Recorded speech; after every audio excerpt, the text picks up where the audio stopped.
Way! There was almost another brownout. Never mind.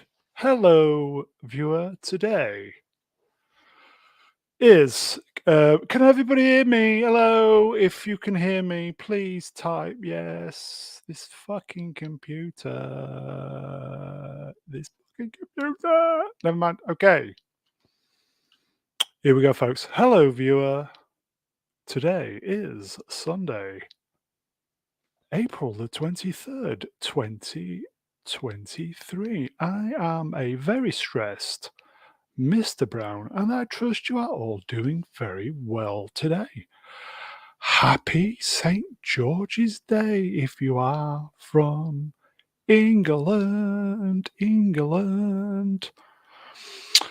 On this evening's stream / podcast, we are discussing the goings on this week in pop culture and on the social media.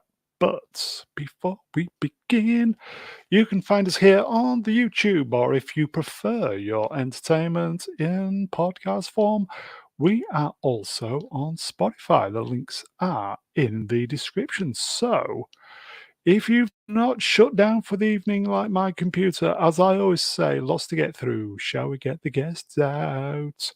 Of course we should. Okay. Let's hope we don't have any more brownouts. Here we go then. So first, all the way from Texas Landshire, it is the queen of this channel. It is Rennie L. Hello. Hello. How are you? Hello. It was almost a brownout then. I know. You should see the private chat. But yeah, we're like, I think it's, is it going to be another brownout? Yeah, I think it's you lot doing all the private chats that's overloading the matrix. So it's your fault. Sure. I'll take the hit. It's all good. Are you good? Yeah, I'm good. I have the hubby here with me, so he might. You have it a room. Are you married? Yeah, possibly.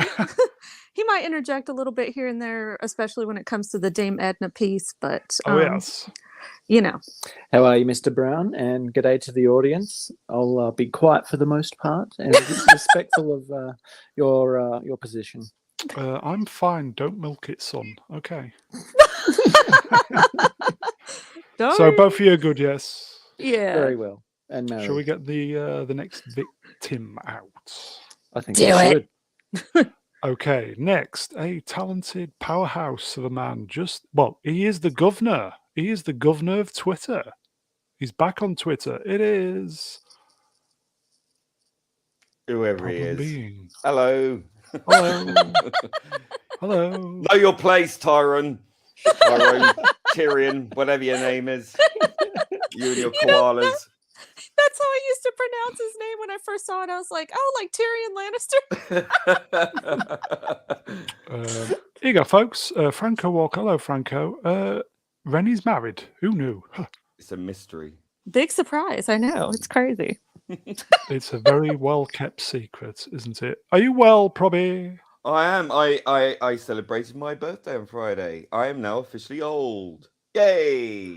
Are you is it a big one? 21 again? Yeah, that plus change.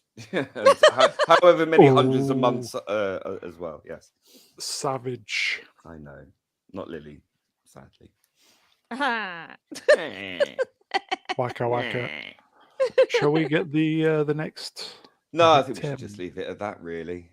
But, okay, let's talk about marriage. Who's married on the panel? It's going to be one of those shows. It really is. We've had a brownout and now we're talking about marriage. Oh my God. You have me and PB on and all bets are off. Yeah, right. Let's get on with it. Come on. Yes. Next, we've seen him in the chat and now he's on our screens. It is new to the channel. Dark Hour.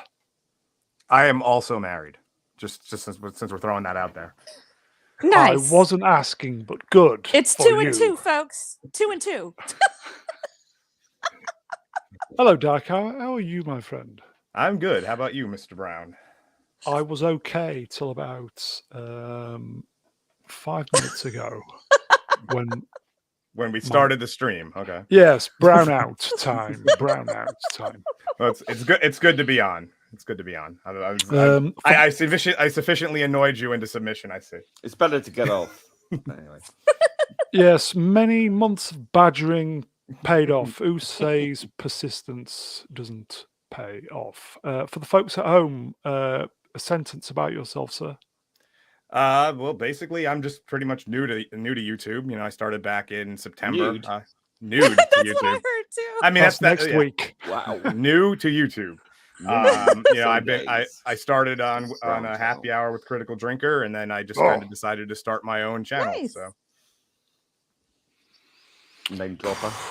Yeah, I think it's downhill from streaming with. It is Drinker, very yeah. very strange. It's weird to start on the mountaintop and just like have to start back down at the It's a valley. toboggan from now on. Well, Yeah. you are welcome to the Riff Raff channel, my friend. Shall we get I the love next? this channel. Shall we get the next body out? That It was for wasn't you, a Dark Hour. It wasn't a trick question. Shall we get the yeah. next body out? Yes, of course. Yes. Okay. This is there's no Lord tonight, folks, by the way, sorry. From a VPN far, far away, it is the golden reach around droid of choice. Here he is, folks. Oh yes, Z3PO. Oh, good evening, Mr. Brown. How are you today? Better for seeing you. How are you? Oh, thank you, sir. Well, I am not married, but for some reason, Uncle Owen refers to me as his ring bitch. Bishop Moore in the chat. Timing. Timing. Time. So, Z, are you well? Yes. Well, I am actually feeling quite ragged today, sir. Oh, has he been doing his naughty with you again? Well, Uncle Owen, you've been using me like a USB port. He tried putting it in the wrong way, turned me upside down and put it in the wrong way, flipped me over again and put it in the wrong way again. What more can I say? You could say, shall we get the next guest out? Oh, shall we, sir? I think you should Yes. defrag his hard drive first. With a mallet. Do it. Okay. And last but by no means least, he is the wise elder of the channel. You know the rest. It is the great mega geek himself.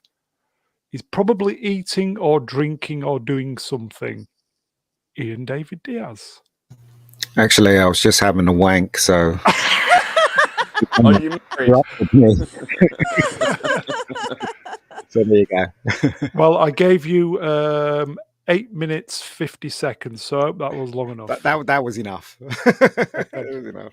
Are you well, my friend? Yeah, I'm okay. I'm all right. Good to be on again. So you know. Oh yes. Let's just get on with it, shall we? Yes, let's get on with it. Okay, Yeah. end of week musings, Sunday, April 2023, episode 140. Bloody Nora. If you've made it this far and you're enjoying this content, please like, share, subscribe. Every single click will help this channel grow. Grow. And not Grogu. Yay! Barry, yes, of course. Okay, so first this week, Barry started Back. again. Who's Yes. seen Barry? I have. I'll let Pops go first. Yeah, probably go first, mate. So Barry, season 4, I do believe. It's bonkers, isn't it? I don't know really quite what to say. But I wasn't expecting it to be so dark this time. The comedy's still there. His ex-girlfriend's still insufferable. I love the when she went to stay with her parents and that relationship. You can understand Yeah. where she was coming from. Barry, he's locked up. He is. He's in there with. Oh god, my brain's gone. What's the character's name again? Fuchs. Fuchs. Fuchs. God's truth. Yeah, I mean that to and fro in. There was a real nice, touching moment in there when he deliberately pissed off the prison guard who was just like fanboying out. Oh yeah. The Fuchs came in, and you know they had a moment.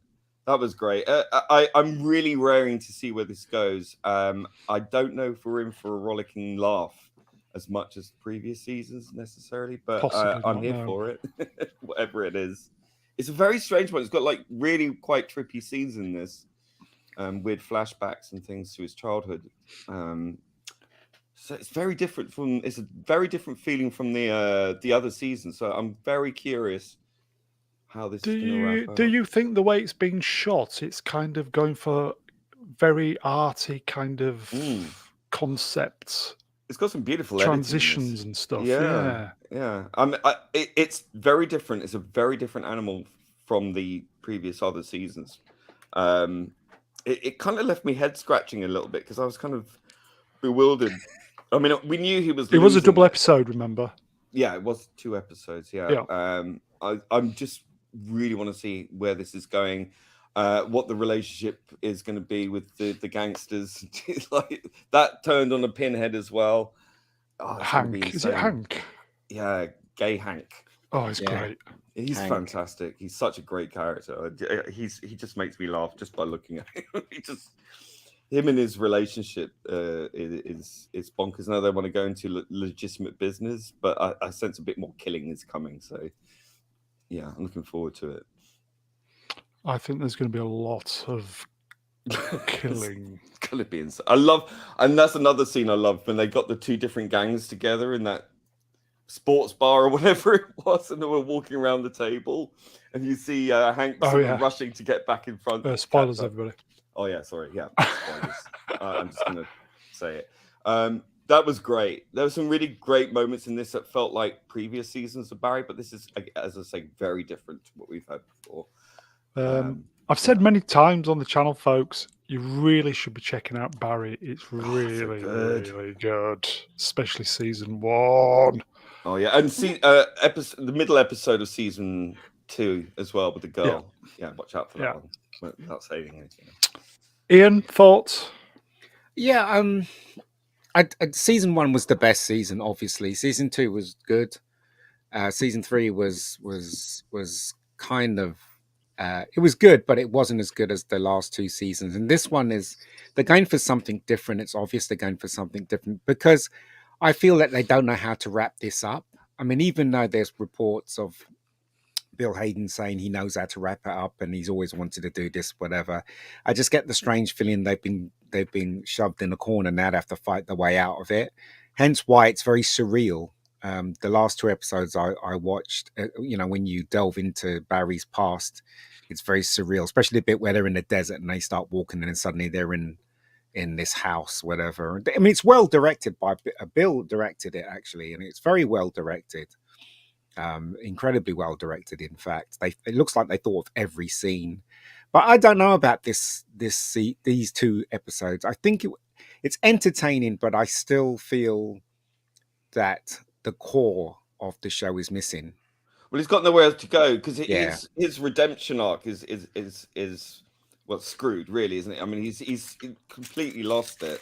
But the problem is he can't have any redemption because how can you have? You killed people. He killed a lot. Especially he's an assassin. Everybody. Yeah, especially in the first season when I'm not going to give anything away, but there's that scene in the car. And, that was the turning point for me on that one. That's when I thought this is absolutely brilliant. But that's what I'm saying. I think the core of it is missing from this season. But I mean, I'm judging it on 2 episodes. Obviously, I don't know what's going to happen because the second episode ends in a cliffhanger and a head scratcher, doesn't it? So we'll see. Anyway, we'll see. I'm enjoying it. So it's not like I'm not enjoying it. But I'm just puzzled. I'm just hoping that the conclusion and what we're going to get moving forward is going to be something that's better than the first 2 episodes. I reckon it's going to be spectacular. I hope so.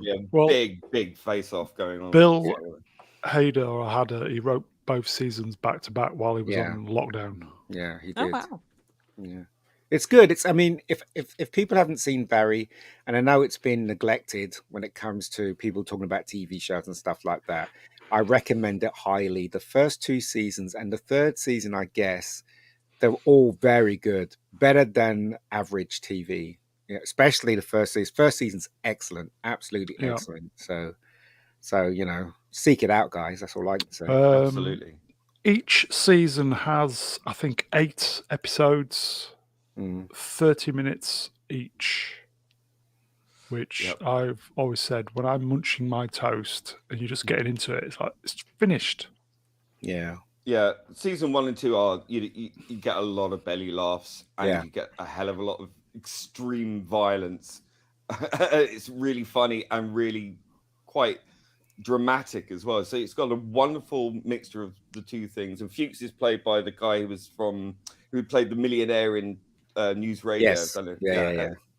He's fantastic in this as well. Let's not forget the Fonz is in it as well. Henry Winkler. But the thing I'm disappointed about the most really in Barry is that he didn't, because it was like he was going on the right track and he didn't end up as someone that's that kind of won in the end, if you know what I mean. So it's heartbreaking, even though he's done all those horrible things, to see him in jail and him falling apart, isn't it? Because you like that character so much. So I'm hoping that the conclusion is going to be something that we're all going to be happy with. I mean, it kind of reminds me of Dexter, because Dexter started off really brilliant. All the seasons were great until the last season. And then it all just fell apart because they didn't know how to end it. I hope this isn't the same case. This possibly, It's like I think he's going to break out. I think that ultimately there's going to be a big showdown somewhere. I think it's going to be a big set piece, because one thing that they do when they do all these extreme events, it's really hyped up. Yeah, and I'm here for that. So I'm looking forward to it. Here you go, Tim. I like saying this. Hannibal. Fonzie gonna save him.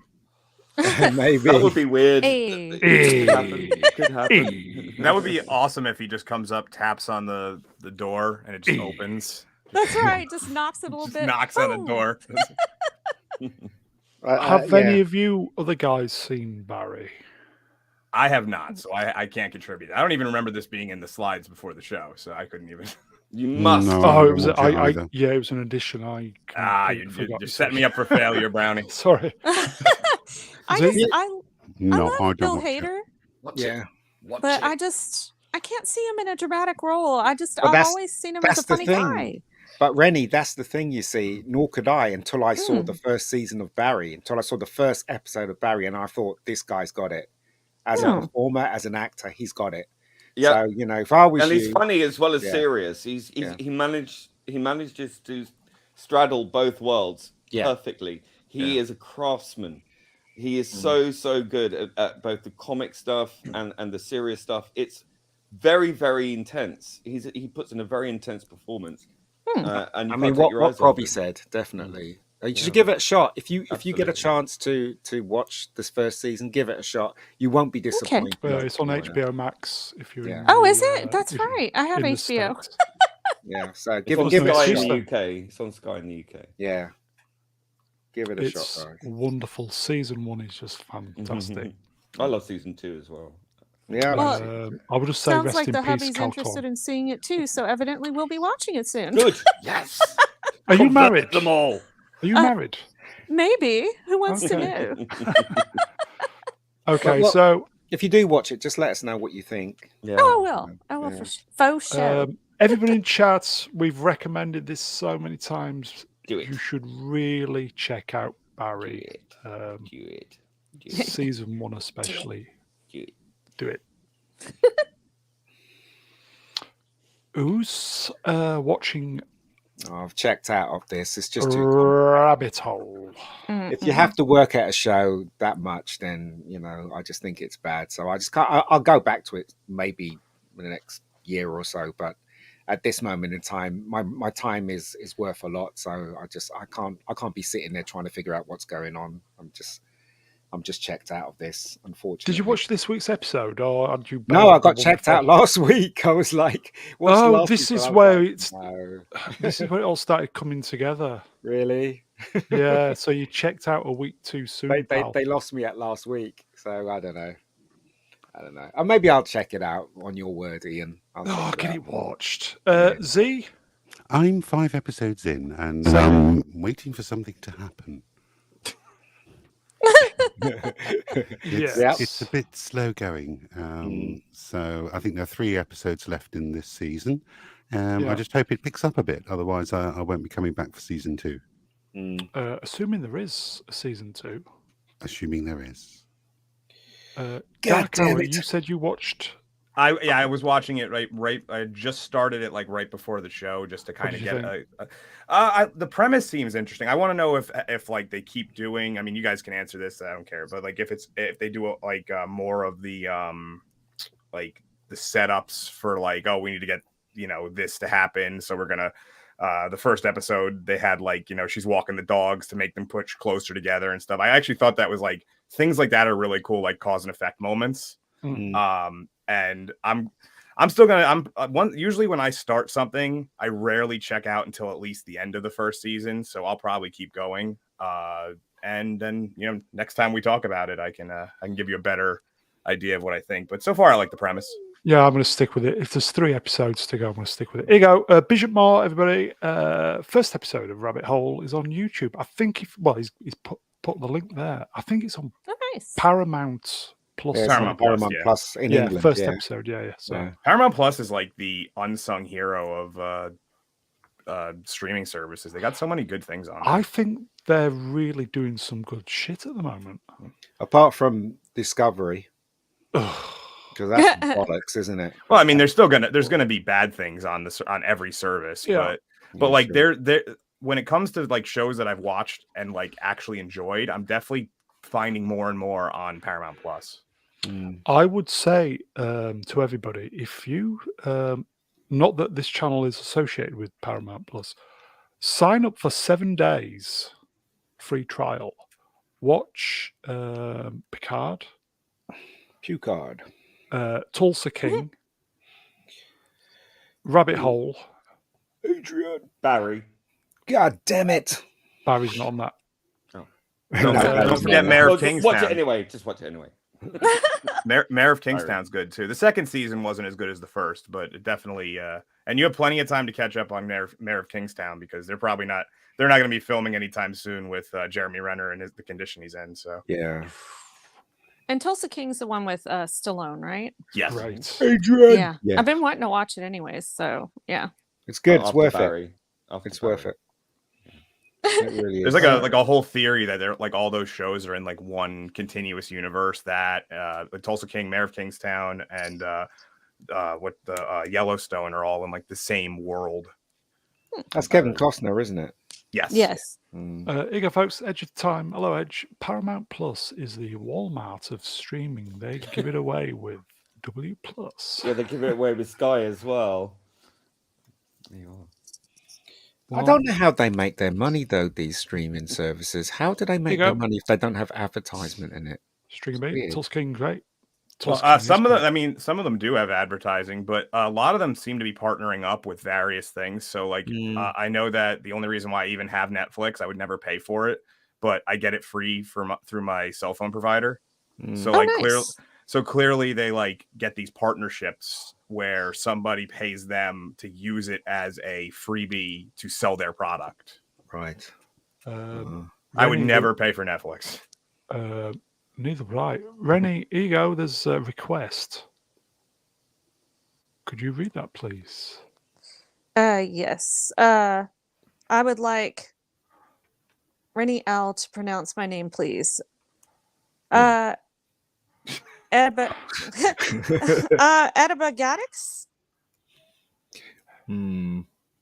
Okay. Is that supposed to be like something if pronounced a certain way, it sounds like something else? Don't know. Pass. Bag of dicks. Eat a bag of dicks. Oh my god. Well, because the H.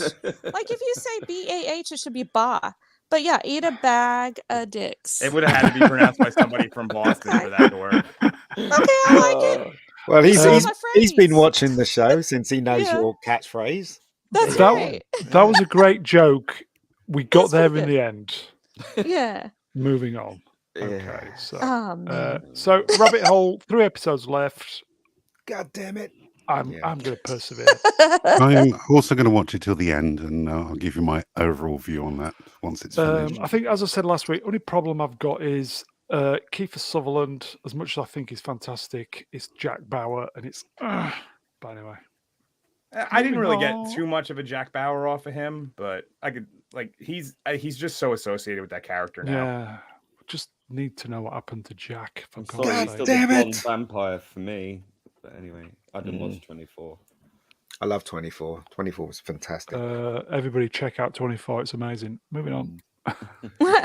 Oh, gold. Oh yeah. Still talking about this. Talking about this rubbish. Don't you guys get We- didn't you guys get enough of this every Wednesday? I was gonna say, Me like, too. Somebody compared us to the musicians on the Titanic playing for the audience to the bitter end, which made me feel quite fluffy inside. Who's watched Mandalorian apart from Z and me and Ian? Anybody else? I only was seen season suffered. 1. I was Sorry. forced to watch the last episode. They had a viewing party at my job. Ooh, We You literally- buy your job. Well, I think I've talked to you about this. I work with like large projection equipment. Of So they course. literally set up a projector, and like Yeah. 3 of the people I work with are fans, so they set it up on that. So and it was What? right in my work area, and I was like, fine, I'll watch the damn show. That's abusive. Yeah. Surely there should be laws about this sort of thing. Eh. It must have looked really good though on the projector, and because obviously this whole thing is shot in 8K, wherever it is, it must have looked really. Well, yeah, cool. it was a 4K projector, so it did look Mm. good. Right, cool. But I mean, other than that, it was a lot of nonsense. I mean, I hadn't watched any episodes, but I followed you guys ripping every episode 1 through 7 or whatever. So I had an understanding of where everything was. And I was like, this is basically just like it was a script that just came off like weaponized ADD. It was like every I think you could have ended it at basic. Yeah. It was just like every time you thought something was like, the focus, it shifted immediately. And I was like, how can anybody follow this? Because you'd be watching it while playing with your iPhone, as I said many times. Z, a paragraph of your thoughts, maybe a sentence. It was remarkably stupid, and I'm glad it's over. Ian? It's rubbish. That I'm not going to be watching. If there's another season, I'm not going to be watching it. I don't care. There's a rumor they're going to make a movie of it. I just don't What? Yuck. I don't care. Well, the movie is supposed to like tie up all of the the Yeah. Filoni stuff. So it's going to be, I don't know technically if it's going to tie up Book of Boba Fett, because that pretty much got tied up. But Mando and the 2 shows that are coming out soon are all going to kind of work into this movie that's going to be his film at the end. So don't care. I was Should we going do to say, some- is this involving the Civil War and, all that stuff Who cares? to Don't where he care. does what KK doesn't want? Don't care. Okay, shall we do Sorry, some just super being chats facetious. while I remember? Moving on. Okay, Yes. So, Dark Hour for Yes. $2. Today, rather than bog down, I say we bog up. I figured I might as well keep the tradition of giving you one before the show. Oh, I say. Ooh, Ooh. I'll Well, give you hello. one before the show. Oh, No wonder Hello Brown's there. in such a good mood. that's it. Now we know. Sneaky boys. Bank of Hostman for $5. Ian, please don't pull a Jeffrey Tobin on us. Who's Jeffrey Tobin? 2 bins. Has he got Two 2 bins? like Arthur 2 bins Jackson? Who? I don't understand that joke, I but don't know. Apparently he's, Python reference. What the hell is wrong with you on culture? he's an American heathens? lawyer, apparently. how did you know about him, Lee? Is it Twitter or knows something like everything. that? No, I don't know anything. What are you I talking don't know who this fella is, so I'm looking it up for you because I don't I- know. Well, he I accidentally appreciate it, though, exposed Hostman. himself to Oh, yeah. He was fired for masturbating on camera in a Zoom. Oh, I conference see. call. I see. I see. Okay, I get it. Oh, okay, yes. Yes. Okay. Well done, Hostman. That's You're just way ahead. that kind of Well stuff is done, just sir. it just happens standard once a week in America, so we don't even pay attention to it anymore. Yeah, pretty much. That's pretty legit. Is He there got something away going with on in America we need to know about? He got away with it as well, didn't he? Anything going on in America that you need to know about? A lot of Probably. mass camera wanking going on at conference calls. I just want to know, is this a thing? Probably doing his best but to it's get the typically stream OnlyFans. demonetized. Well, you said fuck there's at the plenty start of of this people stuff. who it's usually not on Zoom calls for like your whatever your business is or whatever. It's usually just like random videos coming out of you doing things that you shouldn't be doing. But yeah, it's pretty common here that somebody will just will get busted for inappropriate text messages and stuff here all the time. So Yeah. That wasn't a Here you go, serious folks. Lee Everett for $5. I take every question seriously. Let's not get bogged down in the crappy DeLorean. Well, we haven't, thank God. So, Bank of Hostman again for $5. Mando, the stupid, the girl boss, and the ugly fat bitch. Also, yes. Thank you, my friend. I did. I'm starving them as I go along so I remember to do them. Because so many chats, I cannot keep up. Shall we? Old. There's that as well. Shall we move on from the crappy? In fact, here we go. Bank of Osman for $5. Quick question: why didn't Tobin excuse himself then come back? Because he liked it too much. I don't even know who this fella is. He had a wank or something. Yeah, on I know who screen. it is. Yeah, I've He had a always wank said. on screen? Yeah, I've always said if you're a bloke, if you've got to go, you got to go. Well, that's it. You can't fight it.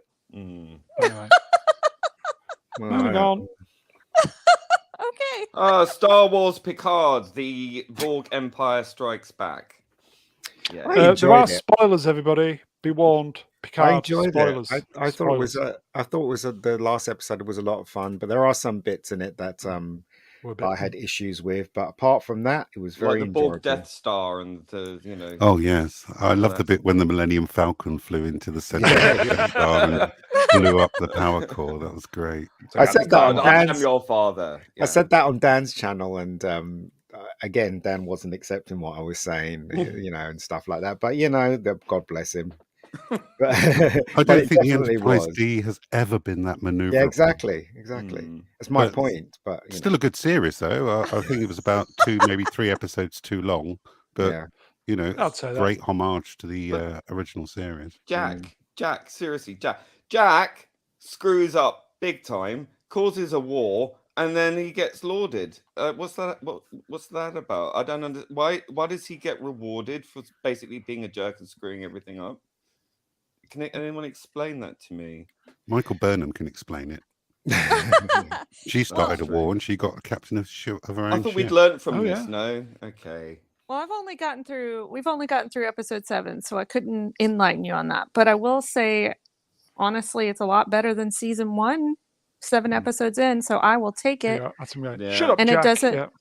It doesn't crap on Star Wars or Star Trek. Sorry, it doesn't crap on Star Trek like the other newer shows do. So I'm appreciating it for what it is, and I know my Trekkie here appreciates it for what it is. So yeah, take what we can get entertainment wise. Mr. Brown answers me.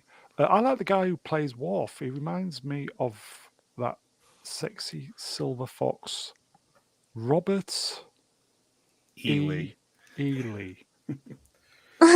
Worf was very good. He was. Yeah, the white hair kind of throws me off, but he's still Worf. There was one thing in the comments that somebody had mentioned that the reason why, I'm assuming it's for the reason for the being lauded for it, that war is the American way. So just throwing that one out there. Michael Dorn, yes, Michael Dorn's great. Yeah, and he looks great. Yeah, he's 70. Can you believe it? Yeah. Wow. Looks amazing. Like he looks like my brother.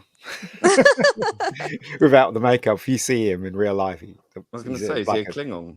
Well, he's a dead ringer for my brother. My brother looks exactly like that. So it's really weird. The reason why seasons 1 and 2 were so bad is because Picard, Patrick Stewart, just wanted to do a show all about him and his real life upbringing and Brexit and Trump and all that shit.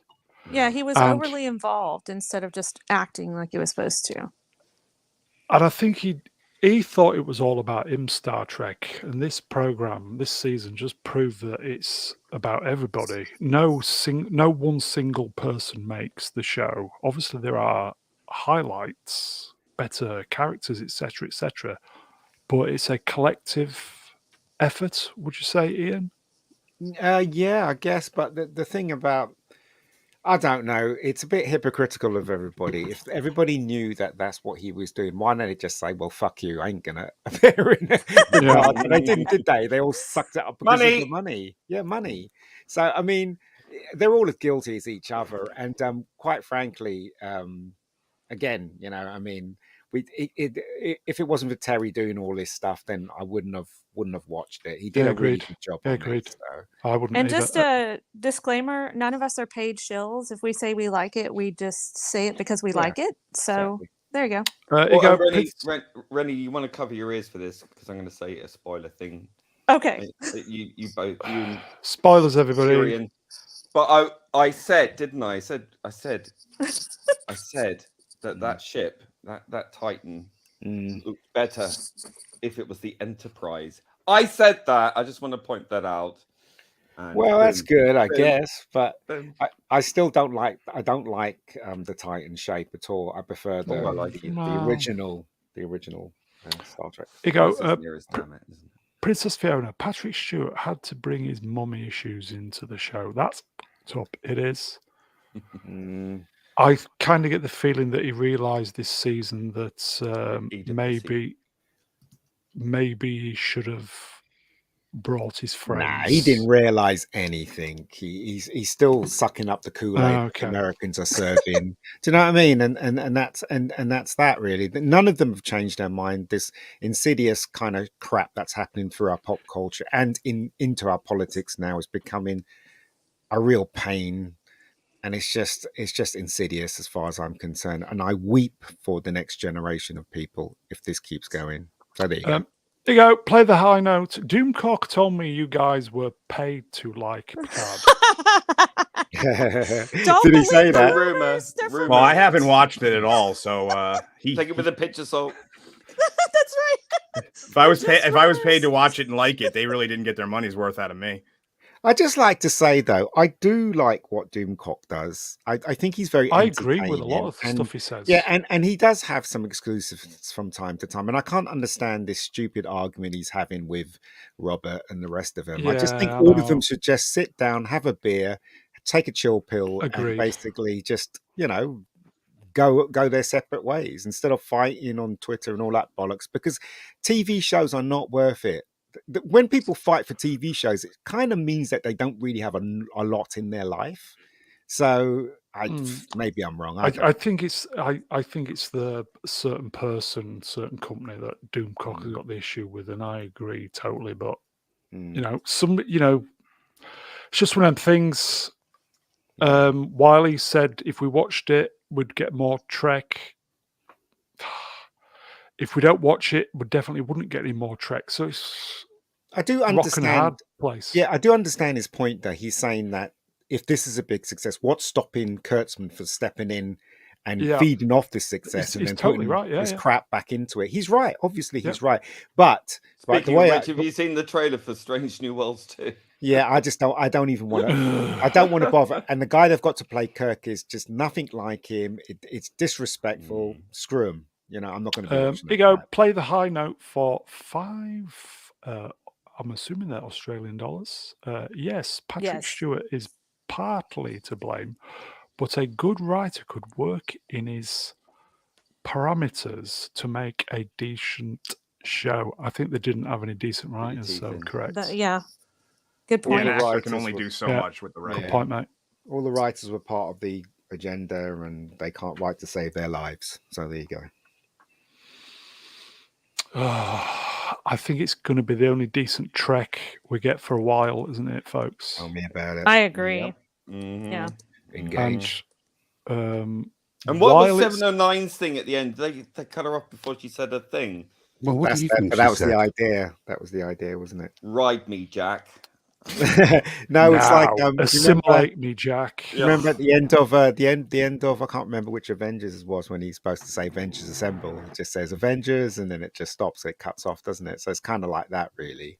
I think that was at the end of Avengers Age of Ultron, if I recall correctly. Yeah. So I thought she could go 6, 5, 4, 3, 2, 1. That's a thinking man's joke, everybody. Yeah. I'm not thinking today. Okay, so Picard, accept it for what it is, a one-off piece of okay entertainment, a love letter for the fans that were still. And a great send off to the that cast as well. If you've not seen season 1 and 2 of Picard, then definitely check out season 3 because your head canon will be intact. Yeah, and if you haven't seen season 1 or 2, don't. Yes, avoid it. Just go for season 3 and ignore the first 2. Yes, just completely ignore the first 2 seasons. Did you see the pictures of the premiere? So basically, they're all standing there. If I may, in the middle. If I may. Oh, there you go. So where's the picture of Kurtzman? Though? There's a picture of Kurtzman in the middle of them. Bear with me. Okay, so okie dokie. If I may. So he looks like my brother, Chris. He's so short. Engage. Looks like my brother. So short. This was the pictures from the IMAX screening of the last 2 episodes, which nobody could go see because the computers broke down for the booking system. But for those lucky enough to go, we did get some pictures. Is this the second day? Because Picard, the guy who plays Picard, Patrick, he's wearing a different suit. Because I've seen pictures of him in a brown suit at the premiere. So what's this? This was the one the other day. Was it Thursday? So there was 2 screenings then? No, there's just 1. I'm telling you, I saw pictures of him in a brown suit at the premiere of the last episode. See if I can pass. Sorry, carry on. Okay, so we get a nice photograph. Yeah. Jerry Ryan still got it. Brent Spiner, he should really hit the gym, man. What is up with him? Well, he's 70 oh my so gosh. and so. Doesn't he's matter. a chunk. Yeah, Has but that so always is been the Michael height Jordan. differential? Chunk. And so is Sylvester Stallone, and look at him. Do you know what I mean? He's cut AF. Stallone is on like all of the human growth hormone, though. Yeah. You don't get that size at that age without help. I guess. But he still looks good, Sylvester I Stallone. was going to say, yeah, he looks great. I see Arnie's made a TV show, hasn't he? I didn't see that. Yeah, I can't remember what it's called, but he's got a TV show coming out. So there you go. Well, that's it then. That's the real American dream when a person could come over here and barely be comprehensible and becomes the biggest movie star on the planet for a while. Hell yeah. You can't see me. Yeah. Okay, so as I said, this is the nice photograph. Hey, Brown, will you read that comment from Hannah Timbo? Oh, no. Hannah Tinbound. What? Oh. Okay, so stop derailing the stream for God's sake, Rennie. Yeah. Okay, woman. just because you're married. Okay, so this is the nice photograph. So we'll take that. Take it off the air. Oh my god. Let me ask a question, right? Is Kurtzman gay? Does anybody know? What's that got to do with the I price of carrots? I just think he dresses. No gay man would wear turn-ups like that. I'm sorry. Well, I stand corrected. Then he isn't gay. Confirmed.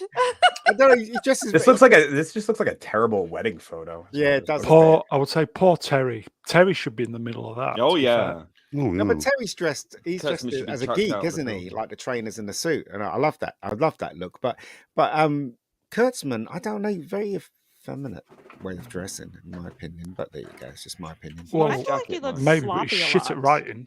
Yeah. And Well, wear that t-shirt with that jacket. Are you kidding? And those Yeah. jeans. No.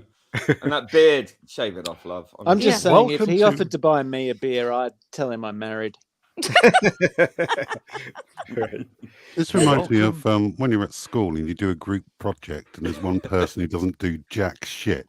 Yeah. Yes. Yeah, This that's a good doesn't assessment. technically Right in the middle. this doesn't technically exclude him from being gay, but he is married to a woman. So Oh, is he? I mean, So he isn't gay then. well, that That doesn't, I doesn't mean, mean shit. No, that doesn't mean shit. giveaway. All Yeah, right, okay. giveaway. Turn Soy up. boy, soy boy, Mhm. Okay. soy All right. boy. There's beards for a soy reason. boy. Mm. Mm. You're right My about favourite- that photograph though. It's like when you're in school, there's always that one idiot that never helped you do the project, and yet It's you just want like, to be fuck part of off. everything. Right slap bang in the Fuck middle. off. Yeah. Hail to my favourite commie. Hello. Okay, so yes, yeah, not wanted. Fuck off. Yeah. Off. So speaking of not wanted, we'll move on. Ah, Oh my So- god. no, we thank ju- you. We just couldn't have our moments of just fluffy niceness there to pile this shit out 2 days before Mm. on the back of Michelle Yeoh winning the Oscar. I think, Is it a one-off then? So it's a movie event. yeah, I think so. Good. I Is won't this be some watching it. representation kind of thing going on? Representation. Because it's like literally just a picture of an Asian woman. I'm just asking. Mm. I don't think that's necessarily it. I Mm. mean, like I'll give them the benefit of the doubt here that it's them just being like, look who we got, the woman who just won the Academy Awards. I'm not gonna sit here and be like, oh yeah, they're just doing it because she's the Asian. Like that doesn't seem like it makes sense. Well, they did that originally, didn't they, when they made the show? So it was obvious that they did that for diversity purposes. So. Kurtzman's been wanting to do, he's had a real boner for doing this from day one, and this has been in production hell, is it? For forever? Well, it's hell. But because Yo won the Oscar, it's green light, green light. It's still gonna flop. Oh, It's still I'm not gonna gonna fail watch it. miserably. It's No, in the not watching. disco verse, so I'm not interested. Yeah. Yeah, same here. She was good in the James Bond film, though. That's all I can say. I mean, she's good in pretty much everything she's ever done. So Mm. Not everything. I said pretty much everything. I didn't say absolutely everything. Well, that's pretty much absolutely everything by what you said. No, I'm just kidding. 100% of everything that she's ever done is the most greatest thing of all time. Wow, that's a claim. Clip it. Section 31. What the hell? It is a weird name for like What? a Star Trek thing. Like that's just Because it isn't Star Trek. Well, yeah. Well, it's got Star Trek on it though, like right above the Section 31. I mean, the Federation's supposed to be evolved beyond all this espionage nonsense. It came from DS9. I know it Deep did. Space Nine, because they Yeah, had but a secret section for developing weapons Yeah, against but that's the not a Jem'Hadar secret and all that stuff. CIA thing, is it? I mean, that's basically what it's trying to be, or FBI in space. I mean, it's ridiculous. Give I us get Star it. Trek and we'll be happy. Don't give us all this. Yeah, it's a lot of old bollocks. I won't be Yeah. watching it. Nope. I don't think. I mean, it's kind of amazing that after the roaring success of Picard, they think this is what we want to see next. That's what I know. 2 days, sorry, day before, 2 days before the final episode that everybody's been waiting for, everybody was excited for. There was a good buzz about it. They just seem to think that we're just going to lap this shit up. It's like, oh, you liked season 3? Let's just throw some more Star Trek at you. We Yeah. don't care if it's good. Yeah, I agree.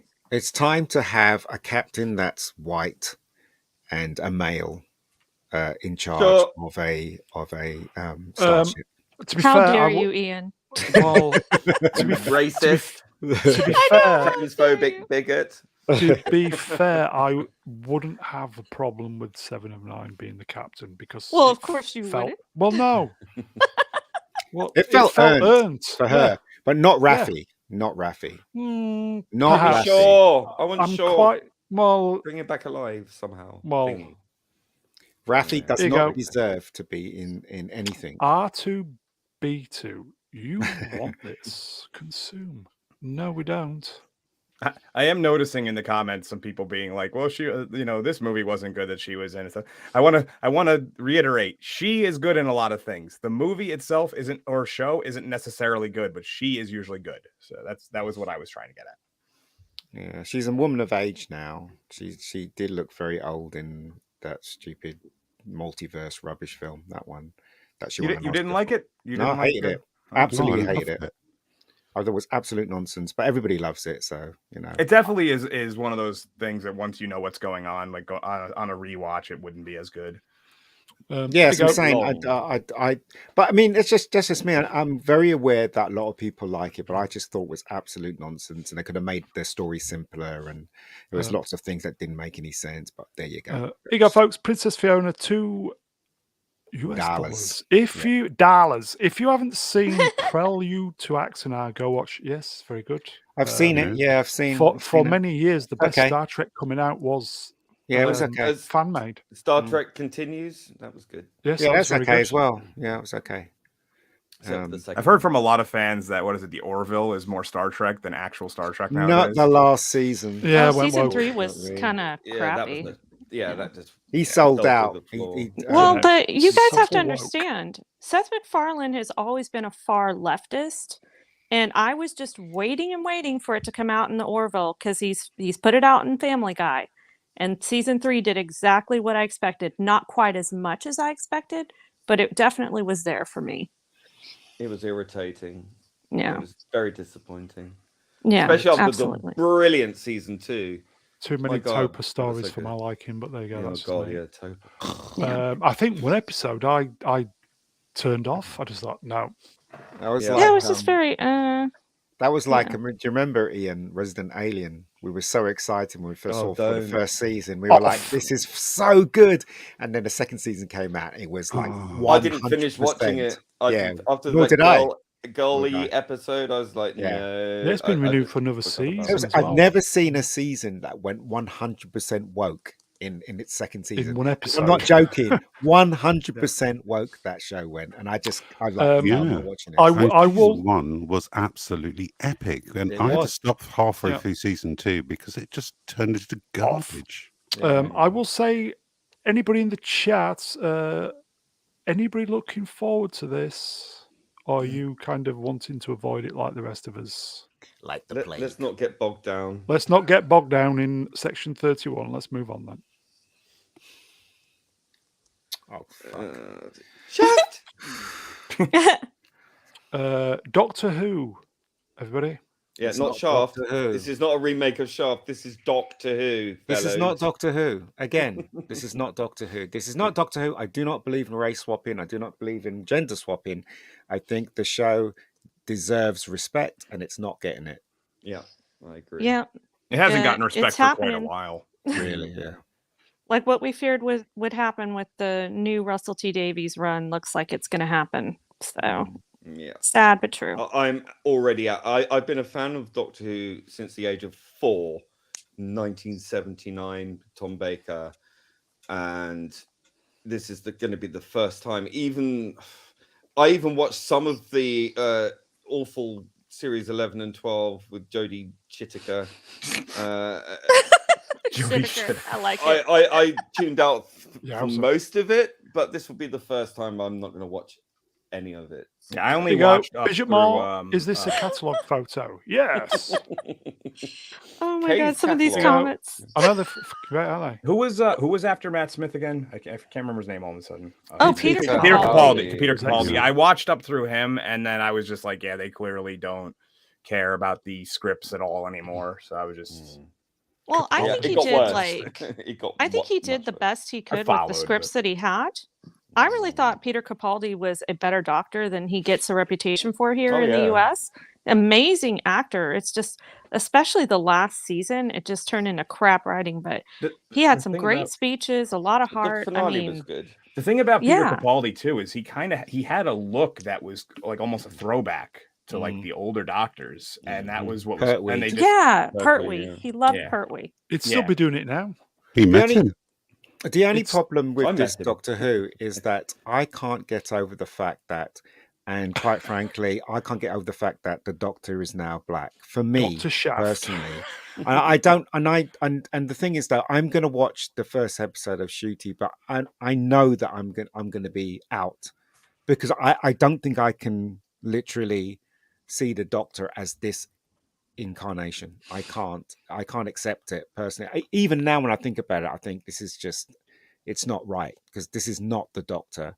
I mean, if people like this version and it's a huge success, God bless them and all that stuff, and good luck. But for me, I know I'm going to be out when I see the first The episode. writing's on the wall for this. Yeah, for me, You yeah. just tell. As I say, I don't say this to be disrespectful to the guy, to Shooty or anyone. My beliefs is, I don't think something that's 50 years old, that has thousands 60. of billions of fans around the world, they shouldn't muck around with it. And again, as a person of color, I don't believe in race swapping at all. So here you go, folks. Stringer B. Who's that black private dick who's a sex machine to all the chicks? Oh my God. You're damn wrong. Very good. Oh dear. That's fantastic. That Very is good. fantastic. Way, look who's here. A man of few words. Listening fast. Bro. Bro, yes. Bro. Oh, my friend. Bruh. I mean, how many? Whose heart sunk when we saw that trailer and the new Doctor pull off the hoodie and it was Jodie? Oh God. My heart Yeah. sunk, right? It's just like, No. And then I No. thought, I'll give it a chance. No, And yeah, then I thought when that. I We'll was give it a told, chance. when I was told this is the guy that's playing the Doctor, and I thought, okay, and then somebody said he was gay, my heart sunk, because I knew that was the agenda. He hasn't said he's gay, but I bet within the first 2 weeks of Doctor Who being aired, he's going to come out as non-binary. I'm going to lay a bet on this right now that's what. Where's the No, you're Lord probably in his right. Where's the Lord in his notepad when we need him? Yeah. His Webster's dictionary. He is the Webster's. I tried to on their Yeah. stream last week. I tried to throw them off. I sent like the longest, craziest word I could find, hoping nobody could pronounce it, and he got it like no problem. I was like, damn it. I know. It's like, oh man. Platoon. I'm convinced he's an AI. I'm convinced. You would have to get up very early in the morning to outsmart him. Well, early in the afternoon, because I think he sleeps all morning. Bearing that he gets up about 4 o'clock in the afternoon. I'm telling you, I think he's an AI. I mean, if there was a I know his intelligence is very real. It's not artificial whatsoever.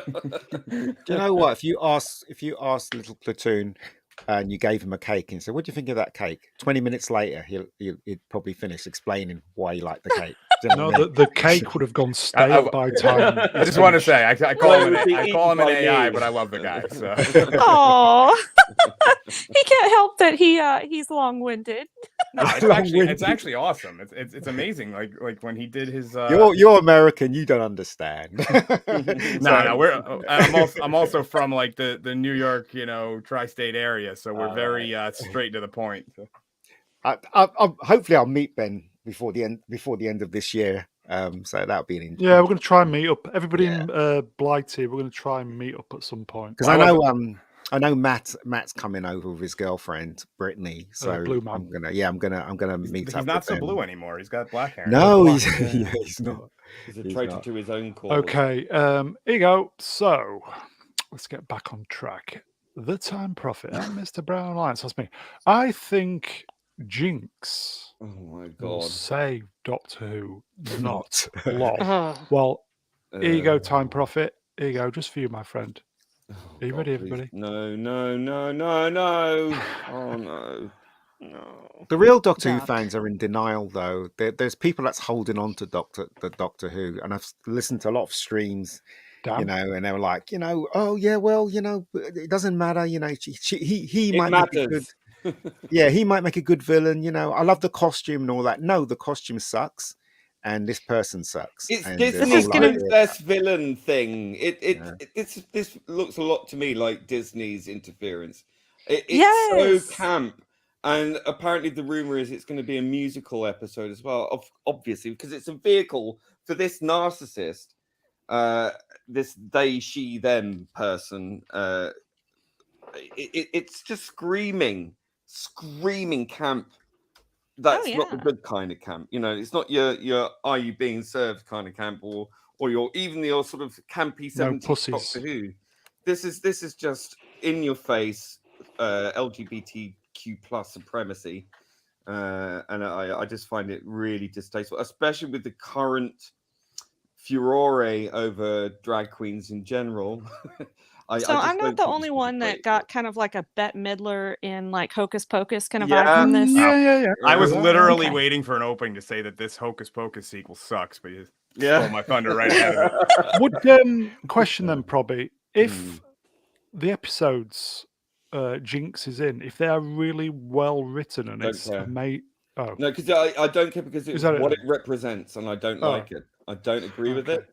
And, also, I hate long series that have been running for a long time and they decide to do a musical episode. It's like, why? Why would you do a musical episode? What casting and using this as a vehicle for this nobody to break into Britain? They're a success on Broadway. Disney money as well, folks. Let's not forget. Kojak never had a musical episode, did it? You know what I mean? That would have been Starsky awesome. and Hutch though. never had one. It's like this is ridiculous. Absolutely ridiculous. Sometimes a musical episode can be great as a change of pace kind of thing. But it has to be in the right kind of situation. Yeah, the only time a musical episode worked was in, I don't know if you guys watched Psych. They did a musical episode. I did watch Psych. That was quite cool. But any other episode, like that Buffy did one, I thought was absolute rubbish. You know what I mean? Everyone's like, why would you bother doing that? Here you go, Time Profit. Moonlight, yeah. But Moonlighting is fantastic. It's a different type of show. It's a comedy show, and that was a dream sequence or whatever. But this is Doctor. I mean, can you imagine this with Tom Baker or John Pertwee? Oh, it wouldn't no. have happened. No, it does work best same in show. comedies, but like Doctor Who is like a weird cross section of so many things that it's become too comical. Here you go, Probby. Abject Mediocrity asks, what is Jinx? She, they, them, apparently.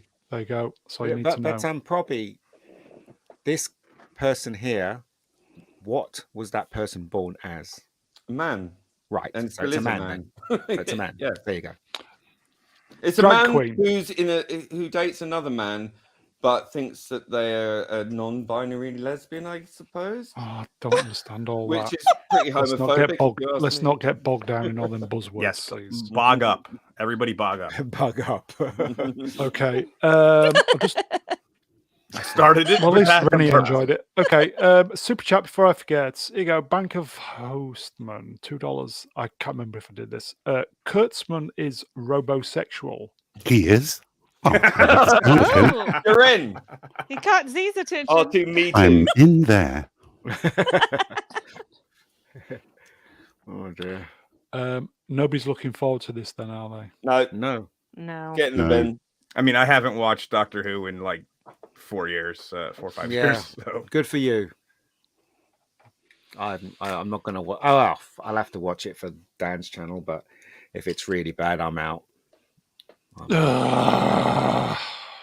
I mean, it's got to be like especially bad because like it's such an institution for you guys. Like in the United States, it existed years ago, but like it really didn't become a thing until like 2005. Yeah. Like that's when people kind of found out about it. So for you guys, it's like however many decades, 50 years, 60 years worth of just being shit on. It's in our DNA. Okay. I mean, Anyway, it's I like think- red buses in London. I think we're getting bogged down. So Bog moving on. up. Bog up. Moving on. Super In chat. fact, there we go.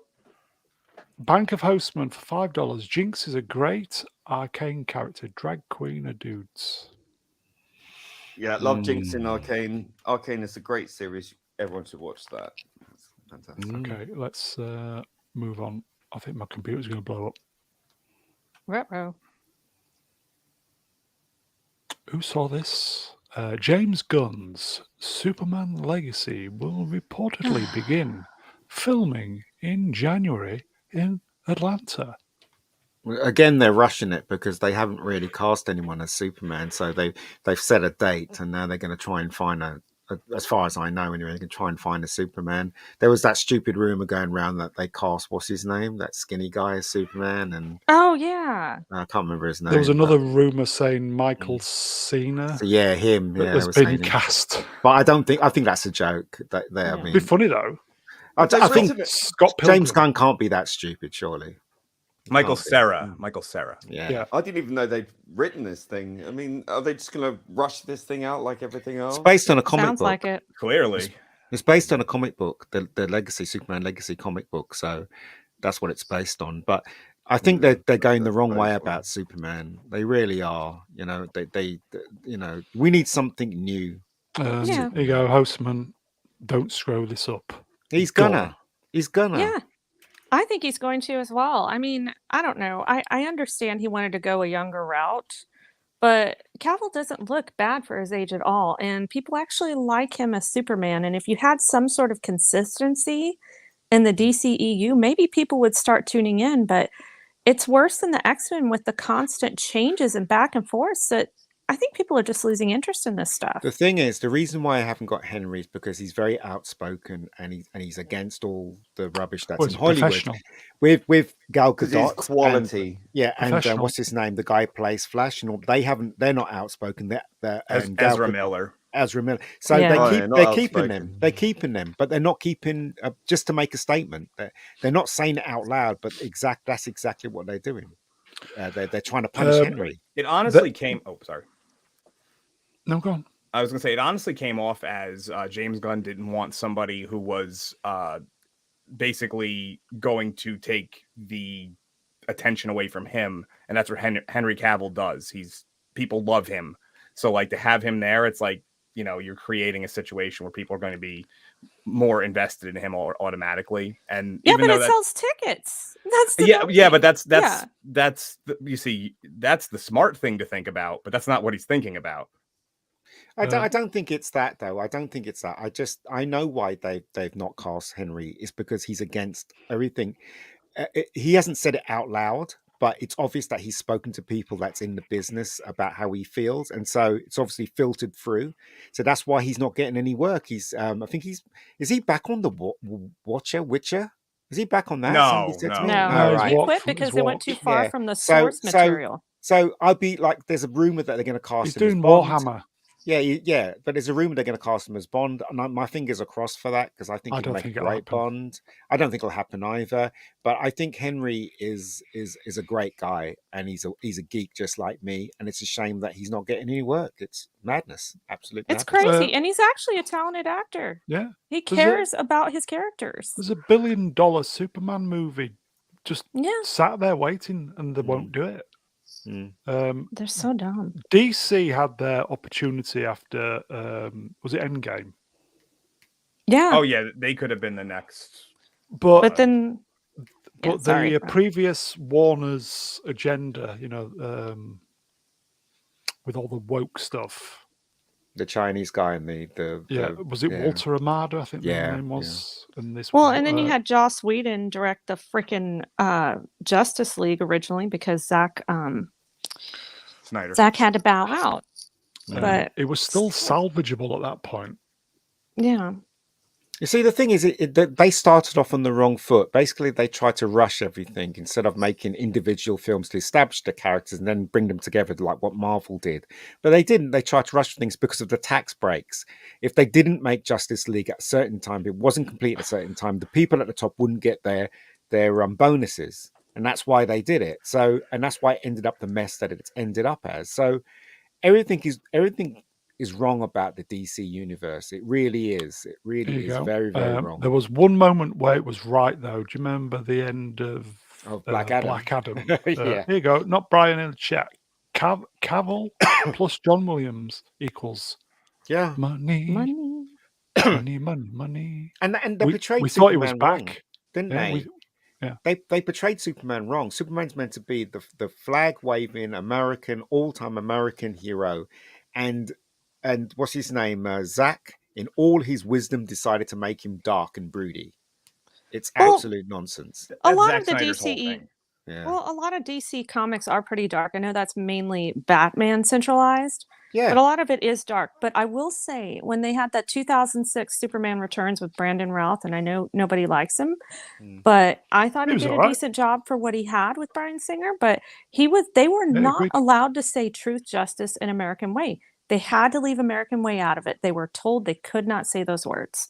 It And I didn't don't know why work. that's offensive, but That they film did not were not work. allowed to. It didn't work because it was a stupid story, and again, I'm fed up with it all. That costume looks so wrong on Brandon Ralph. Short No, boots, I get it. tiny little shows shorts. bollocks. Yeah, tiny little shorts. The S was too small. The colors were wrong. It was just, I don't know. And the blue contact so lenses. Oh, that was weird. So annoying. It's like you got the costume wrong for a start. You're trying to jump off Richard Donner's film. That's wrong as well. And give Superman a kid. What's that all about? And then Superman becomes a stalker. What's that all about? Do you know what I mean? It's just, it was bad all the way through. And of course, I don't even really I know I've seen it. I remember nothing about Superman Returns. Like, and Lois Lane didn't look right. That's all. how. Yeah. That is how, like, Spacey. you know, how inconsequential it was that I can't even remember anything about it.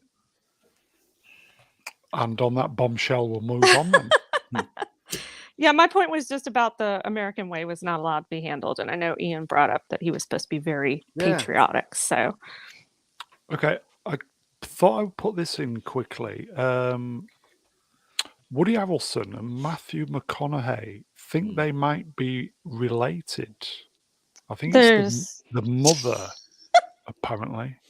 Hold on. So if they think they are, why don't they just check it out? And then if they are related, put something in Twitter. Why? Well, it says there we want to go for a DNA test. Yeah, I don't know. I don't know why they just don't do it. Publicity. Yeah, exactly. Do they look anything alike to you? They guys? don't. They don't. But you know, I really do love Woody Harrelson. I think he's a really good, accomplished actor, and I've grown to like him throughout the films because he basically stars as co-stars in movies, and I've grown to like him as a character. I was in one of his films. Which one? Which one? What was it called? Was it Lost in London? Whatever. The one. That one. The live film. Yeah, it was all live. Yeah, that was mad. We had to do that. We rehearsed it for like 3 days in a row, and it was all done live. He literally just threw him in London. Didn't have a script. He was just like, had a script. I'm joking. Harrelson, great in Kingpin. Yeah, Kingpin's such a great movie. Yeah. Kingpin. Vex. What did Vex say just now? I can see some similarities. Yeah, I can see some similarities. Oh, there's like if you really want to like nitpick, their jaw lines aren't too far off. Like, you know, there's a few things you could probably pick out. The skin tone is pretty spot on, but like that, you could say that about so many people. Exactly. Yeah. Tasting clothes. Yeah, that's you don't genetically get your taste in clothes. That's that's true. Generally not how that works. Excuse me. But they're dressed by Hollywood people, aren't they? Those two, they're dressed, pretty much, yeah. Yeah, so yeah, like if you really nitpick, like put two pictures, like they're standing next, you could kind of see a little bit, but I don't think it's enough to be like, yeah, that's probably my brother. Like I wouldn't think that. Well, imagine how I'm trying to think of a nice way to say this. Like Woody Harrelson's talented, but just imagine your brother gets like, all this. What's the word I'm looking for? Just all this recognition for being like a super hottie, and you're just crap. Fugly. I said I've grown to like Woody Harrelson. And I think he's a really good actor, personally. No, he's great. He hasn't really been given a good role. And a lot of people say, oh, that cop, what is it? The cop one that those two were in. He was really good in that. I thought he was good in it, but I think he needs a role that will. The one with Alexandra Daddario, that one. Here you go, folks. Franco Walker, Mr. Brown says me, are my comments too boring? Yes. No, they're not. Brown's just picky. Leave Franco alone. There's just so many comments. Leave him alone. Yeah, True Detective. That's the one you were talking about. Yeah, he won the lottery with that one scene with Alexandra Daddario. Like he didn't have he doesn't need to do anything for the rest of his life after being able to do that scene. He got paid for that. JP, True Detective. It was good. It was good. It was a good show. And I didn't watch the Natural season 2 because it wasn't them. It was some other people, weren't it? Season 2, so I didn't watch it. So. Woody Harrelson was great. There you go. Cheers, in Cheers. He was. Yes. Yeah. He was great in Cheers. Fantastic. I love Cheers. As great as Woody Harrelson is, and I agree, he's the better of the two. Let's not completely discount. Matthew McConaughey has some decent roles too. Yeah. Wolf of Wall Street was ace. And Woody was great in Toy Story. Wrong, Woody. I personally love Matthew Fuck, McConaughey in Tropic Thunder when he's playing the He's agent. he's Oh That's my gosh, fantastic. yeah. Why did you shit all over the TiVo clause in my client's contract? Boring as fuck in Interstellar. Yeah, he was. And a wasn't he? vegan. And we had to eat Oh, all he's not his all vegan that food. bad then, is he? He's one Something of about you, them vegans, man. right? Well, Poor Interstellar people. was such a weird Boring. it was such a weird film in terms of like it had so many great ideas that just never got the payoff they Boring. needed. No, I agree with Ian. The bottom line is it was slow and it was dull and it was boring. That's High the bottom concept line. stuff, Yeah. totally boring. Yeah. But anyway, we'll move on. I'm sure we'll find out in the course of time if they are related. Woody Harrelson, Oh, though. wait. Cool. He's cool. Oh. Speaking Elon of Musk. cool, lots of uproar about these celebrities losing their blue tick Why? marks. Oh, it has been hilarious. Why? Yeah, I don't get this at all. How much does it cost to get a blue tick mark? $7 $8 a month or a $8 a month. month. These stars can afford that. Exactly. Why are they moaning? I can afford that. Yes, I'm saying it's ridiculous. What are they? Well, they're having a temper tantrum and stamping their little feeties and getting their own way. That's what. I just find it just such a pathetic So state of affairs. at the time of Screen Grab, William Shatner got a complimentary one. LeBron got a complimentary one, and Stephen King. I'm a little. There was one that I was a little surprised. What was it? Isn't the most Charlie followed? Sheen. Well, Yeah, Sheen got one as well. Yeah, That's basically great. begged- I'm not sure if begged it's for if it was Twitter or Instagram, but I know Cristiano Ronaldo is like the most followed person on the planet. So I was a little shocked he wasn't. Yeah, one. I think what's happening now is if you've got over 1 million followers, I think he's going to dish them out for free. Apparently, But you know what makes me laugh is that these big Hollywood stars, they don't need Instagram. They don't need No. you know, only if your light is fading, that's when they bombard you on what is it on Twitter and stuff like that. Look at me, look at me, look at me thing. But do you know what I mean? Well, These people don't need it. All these blue check marks have ever meant is I can have an opinion that's more important than everyone else's, even though it's Yeah. shit. You Well, did you need guys a, see irritating. Alyssa Milano and Bette Midler raging out the last Oh, 2 days God, about yeah, this? yeah. And it's like, you guys have so much more money than these poor people that are actually paying for the checks. Just right. dish out. You've got millions. Stop Shut your it. mouth. Probably as the governor of Twitter, you need one, don't you? Like a double Well, I check. mean, if Elon wants to pay me to have one, or if someone else, I can tell a lot of people to get in the bin very rapidly and very It's importantly. not important. And I can do it to in be. hundreds Maybe- and hundreds of characters. Maybe you could have a dustbin icon at the side think of I yours. should. That'd be good. Get Yeah. in the bin. That's it. Get getting it in. Get the bin. The main reason in why like the Alyssa bin. Milano is so pissed off is because she now can't like filter out people who want to say negative things about what she says. That's the whole thing. That Well, she that's said. tough. She's not going to such a say. She's not going to narcissist. say it, but that's really Yeah. what it is. It's she Yeah. like people like that who are able to always filter out the negative comments. Oh, you can't comment unless I follow you or whatever. That goes away without those kind of privileges. Without the blue check privileges. So it's. You don't need Twitter. You Yeah. don't need Instagram. You really don't. And if you are using Twitter and Instagram, just advertise your wares. If you're selling something, Twitter is No. a hellhole, everybody. why do you even Moving bother? on. Yeah. Yet Just all listen- of you talk to me on Twitter and nowhere else. Listen to Pappy Brown. That's what I'm Happy saying. Brown. What We the hell? talk to you. We talk to you. Listen to I the old man. talk to you separately, don't I? I talk to you on the Yeah. private thing. Yeah, obviously. You know, why would I Twitter talk is a to you? cesspit, everybody. I mean, it's ridiculous. Totally It's a ridiculous. cesspit. Bogged down in record time. Yeah. Told there by Atom Gray.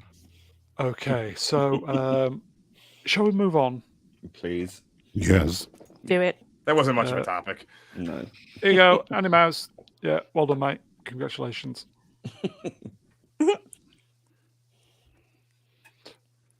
Guess what? These sensibility readers are irony. rewriting 1984. God. What do you think, This- Bobby? Boils my blood. I mean, if they can't see the irony of this, it really does prove that we're living in the end of times. Watch the buzzwords, by the way. How can you do this? I mean, it's an absolute crime against culture, a crime against literature, a crime against intellectual thought. This is a thought crime.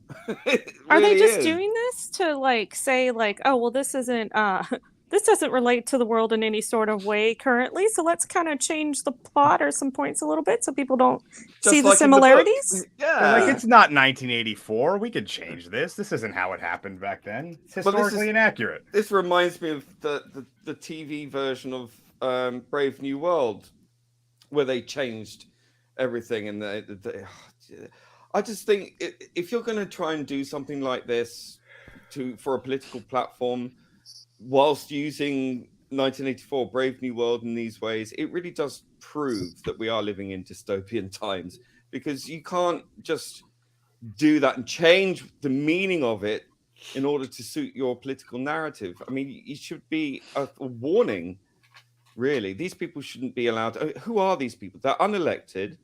They are interfering in our culture and our history, our literature, and they have absolutely been given too much power. They're faceless. They're paid by faceless corporations, and are filled with activists who are the very people that have been criticized by Mr. Blair.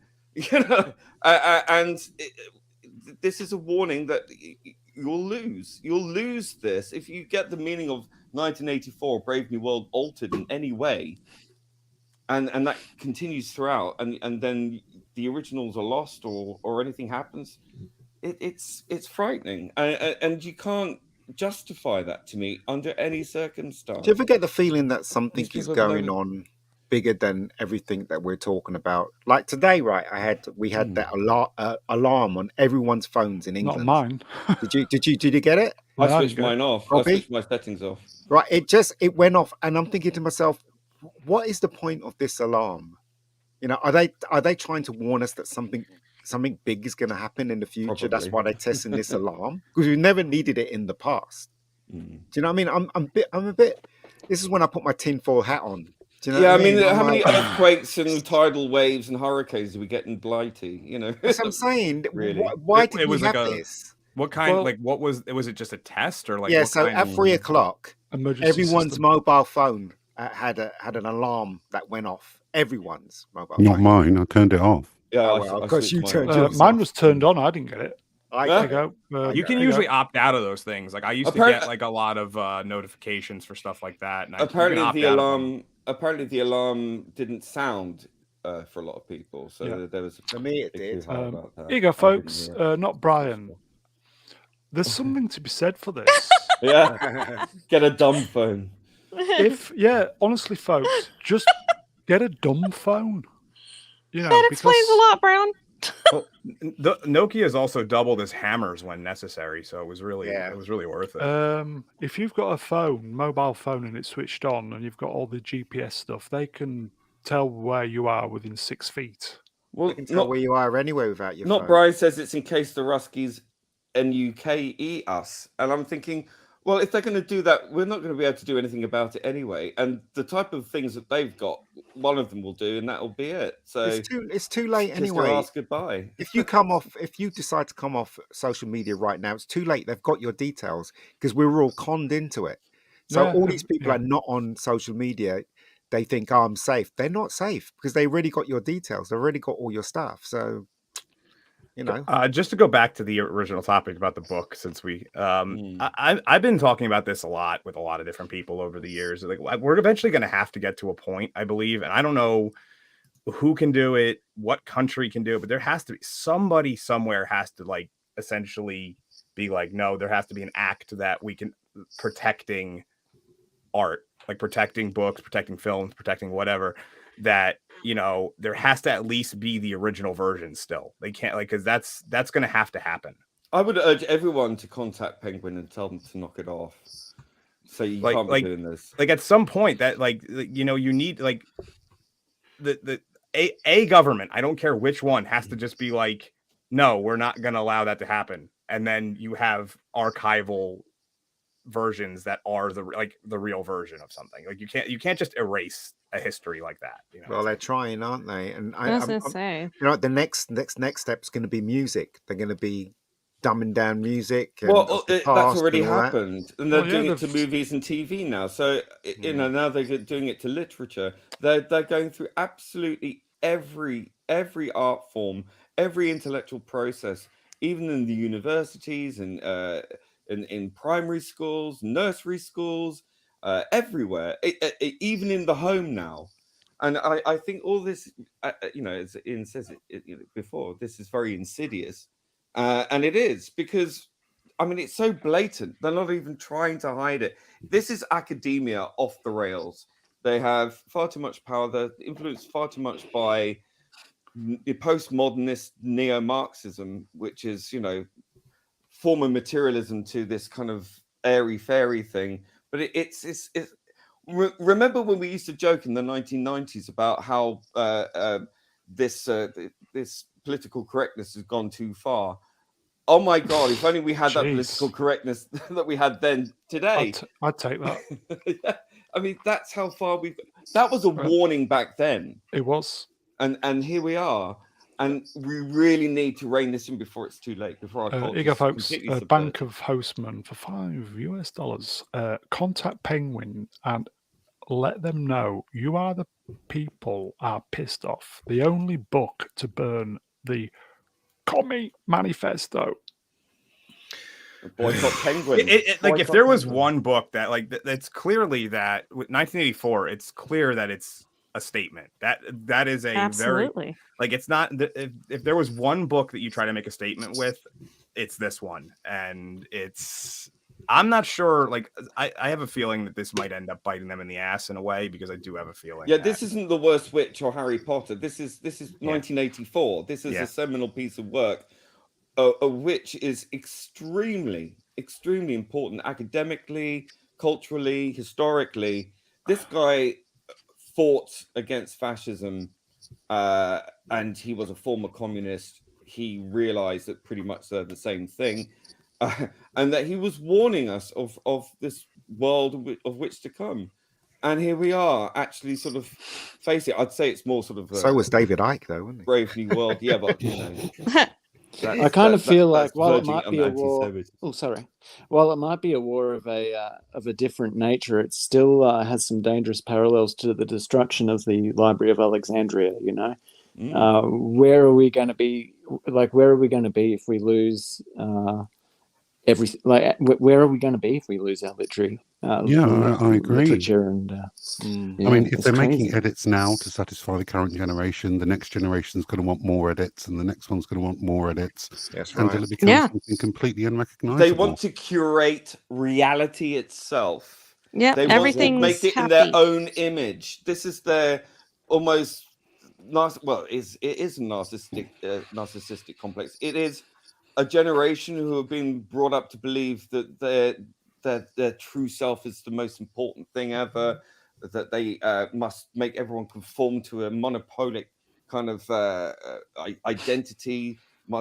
Everyone has to agree on the same thing all the time, 24, and hold each other to account 24/7. And I mean, this is beyond 1984 and Brave New World. We're there. This is it. We're in it. And it's a generation of people who believe that their emotions are more important than facts. Yes, and the fact remains: if you're changing 1984 to make yourself feel safer, you've missed the message. You've missed the point of the book. I mean, here's the one thing that if you see it happen, if you actually see this happen, you will know that it is over. It's beyond the point of return. If you see somebody alter a nonfiction book, like an actual like they announce like we're changing, then you know it's official. You've lost that fight. Does anyone remember the Burger King adverts in I think it was in the 1990s or 2000s? It was a dystopian future, and all pleasure was banned. You know, all things like junk food and cinema, and this woman finds this old footage of a Burger King advert, and she's just staring at it as it's projected. I remember that one. Yeah, That's kind of where we're going to end up in a few years' time. We'll be soliciting illegal copies of Orwell's original 1984 novel, passing it around and getting venues, locked up for it. Yeah. It's basically like the movie Equilibrium. It's essentially like what you're suggesting, that like artwork would become outlawed, like any kind of pleasure would become outlawed, like visually, and then like you'd be like arrested for reading a poem. Isn't it funny that the Marxists are acting just like the Catholic Church? I think that's hilarious. I think that's kind of funny because they're locking up all these things or changing them and putting them away in their vaults eventually.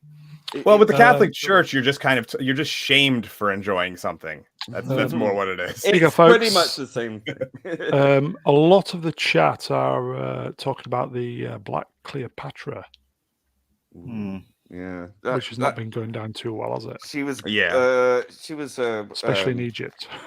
Yes, they're suing them. They're going mental. They're suing Netflix they want to sue them into oblivion. I don't think it will get anywhere, but it will end up in a ban in Egypt at least. Isn't that the irony, though, that a so-called documentary, which is a joke, on Cleopatra is banned in Egypt? I mean, that would be the funniest thing ever. I think that's great. We'll give the last word to Osman. Biased Egypt. It's all leading to getting rid of free speech, and then it's the currency. The next step is the currency, and they're going to be a world currency, and we're all going to be in trouble, and that's that. Woody Harrelson, going back to Woody Harrelson, he's really into all this stuff. He doesn't take this stuff lying down. He's with us with stuff like this. But anyway, let's move on. Woody Harrelson. Yes, Woody Harrelson. I told you it was cool. Told you. Breaking news. We'll just quickly cover this. Breaking, just stop oil protesters. Morgan and Marcus there have been sentenced. Decker. I'm not reading the names. These are the geezers who climbed the Dartford crossing and basically brought, is it southeast London, to a complete standstill. And they are going to prison for a very, very long time to think about it. I bet you they're going there and they, they're still, determined, and they don't see the error of their ways. I bet you that's what they're thinking. They're thinking, the whole, it was worth doing. That's probably what they're thinking. You can see it in their faces. They're not people to change. I mean, if you really want them to change, you make them stay in prison for 3 years. Yeah, but the only thing that's going to do is it's going to make them martyrs. Okay, there is that. You watch now that they'll be turning to martyrs for the cause because no. Well, we'll find out because they're going to get out in 18 months. So it seems hardly they should really be in jail. Probably get a free holiday as well. They should be in jail for 3 years. That's that. I will say, in principle, I agree probably with what they are protesting for, but just not the way they're doing it. Well, how can you stop oil? You need oil. Yeah. There's nothing to replace oil. Like with Thunberg. The technology, how dare you? The technology's not there. We're pushing too soon, and that's... All this will do is impoverish developing nations. Yeah, we will get there eventually, but anyway. Idiots. I don't have much of an opinion on this, as I have. Get in the bin. That's all you need to say. Get in the bin. I think we should be allowed to run them over. Absolutely. Use them as sleeping policemen. I will say the guests don't necessarily represent my opinions. You should always give that disclaimer at the beginning and the end of each show. I can just tell you that if someone had scaled a bridge in the United States and was and was doing something like this and creating a huge traffic jam, people would be like actively throwing rocks at them to hope that they fell over. Like they wouldn't even. Probably, yeah. Well, we were just like we do not like we especially hate traffic in the United States. Like it's like there is a ridiculous disdain for traffic. It's not just your average disdain for traffic. And if you're the cause, any form of bodily harm is not enough. But you're so good at it. Oh yeah, we are the best at bodily harm. I will admit that. We are I meant traffic. Oh, we're really good at traffic too. Yes, not like us British. There was a very, very large road traffic accident around the M25, and all the ambulances couldn't get to the casualties, and people died because of this. Yes, Adam Gray, we did invent road rage. But anyway, okay. Pretty much, yeah. Okay, let's move on. Just quickly connected with how dare you? Germany. How dare you? Surprise, surprise. Germany has shut down its last nuclear power plant while everybody freezes to death. How dare you? Idiots. I can't believe I'm half German. It's embarrassing at this point. How dare you? Yeah. And energy prices go up by 45%. Who knew? Especially when the Russian gas pipe was shut off. And didn't President Trump warn them about all this years ago? And they laughed at him. They laughed at him in the European Parliament. They did. Yeah. Loudly. But isn't Trump heading for jail as well, isn't he? Yeah, so he can't run against Biden in 2024. That's exactly what's going on. That wasn't on purpose at all, was it? No. Here you go. I'm going to try and read this if I can.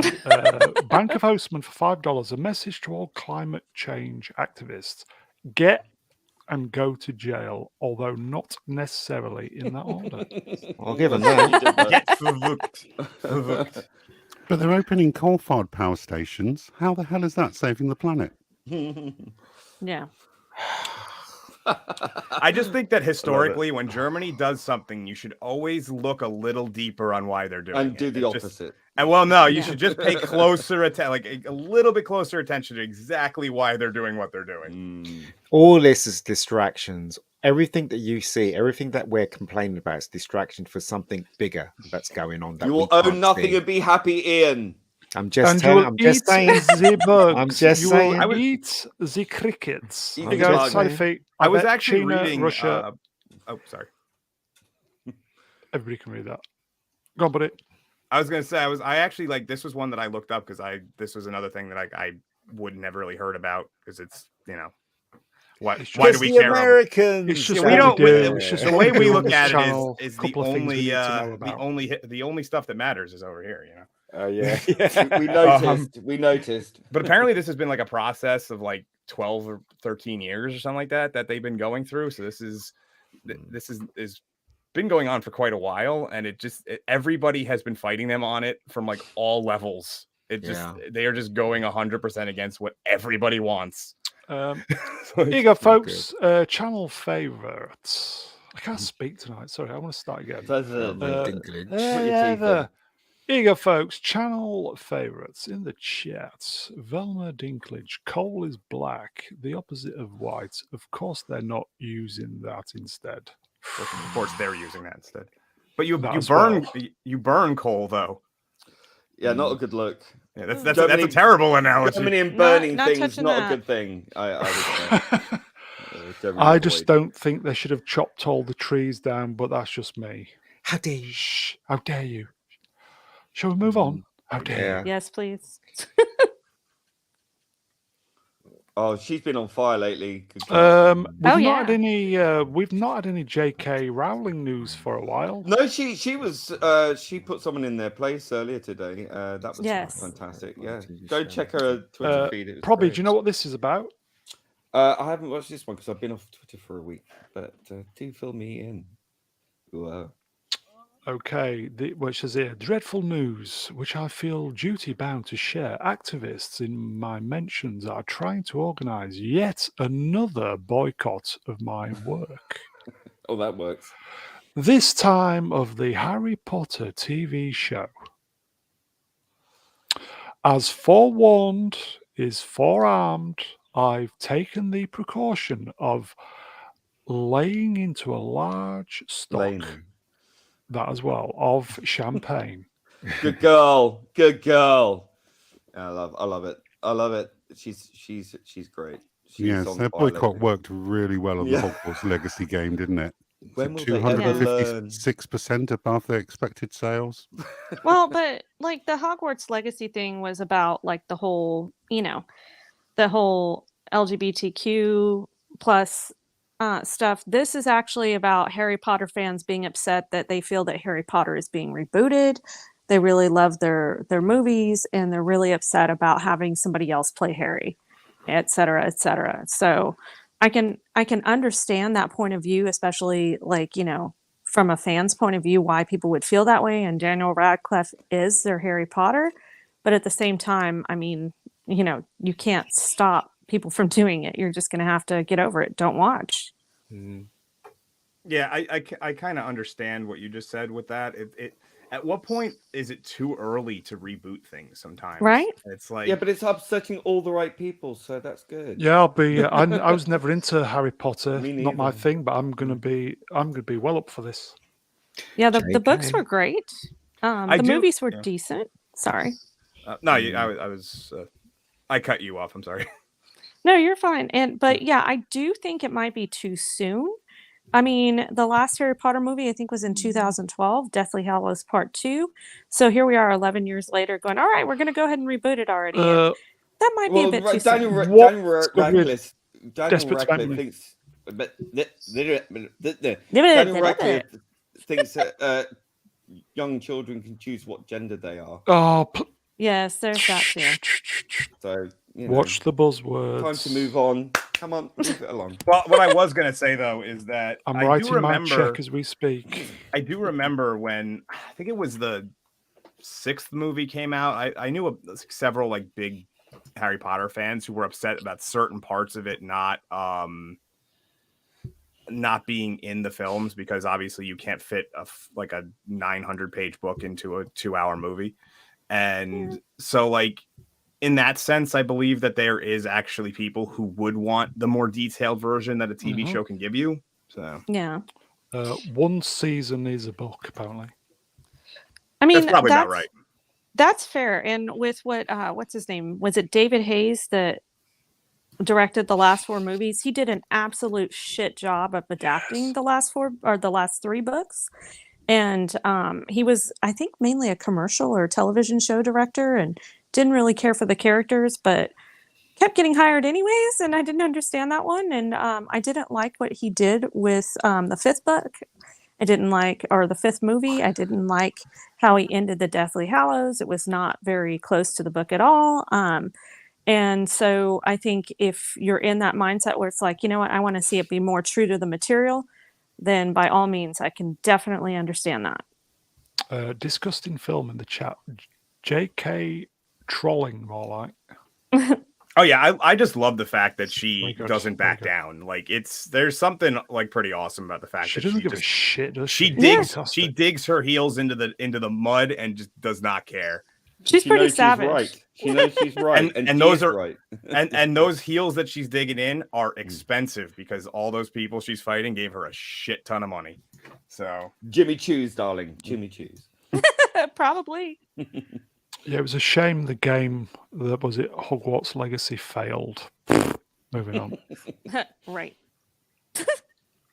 I'll quickly just do this story.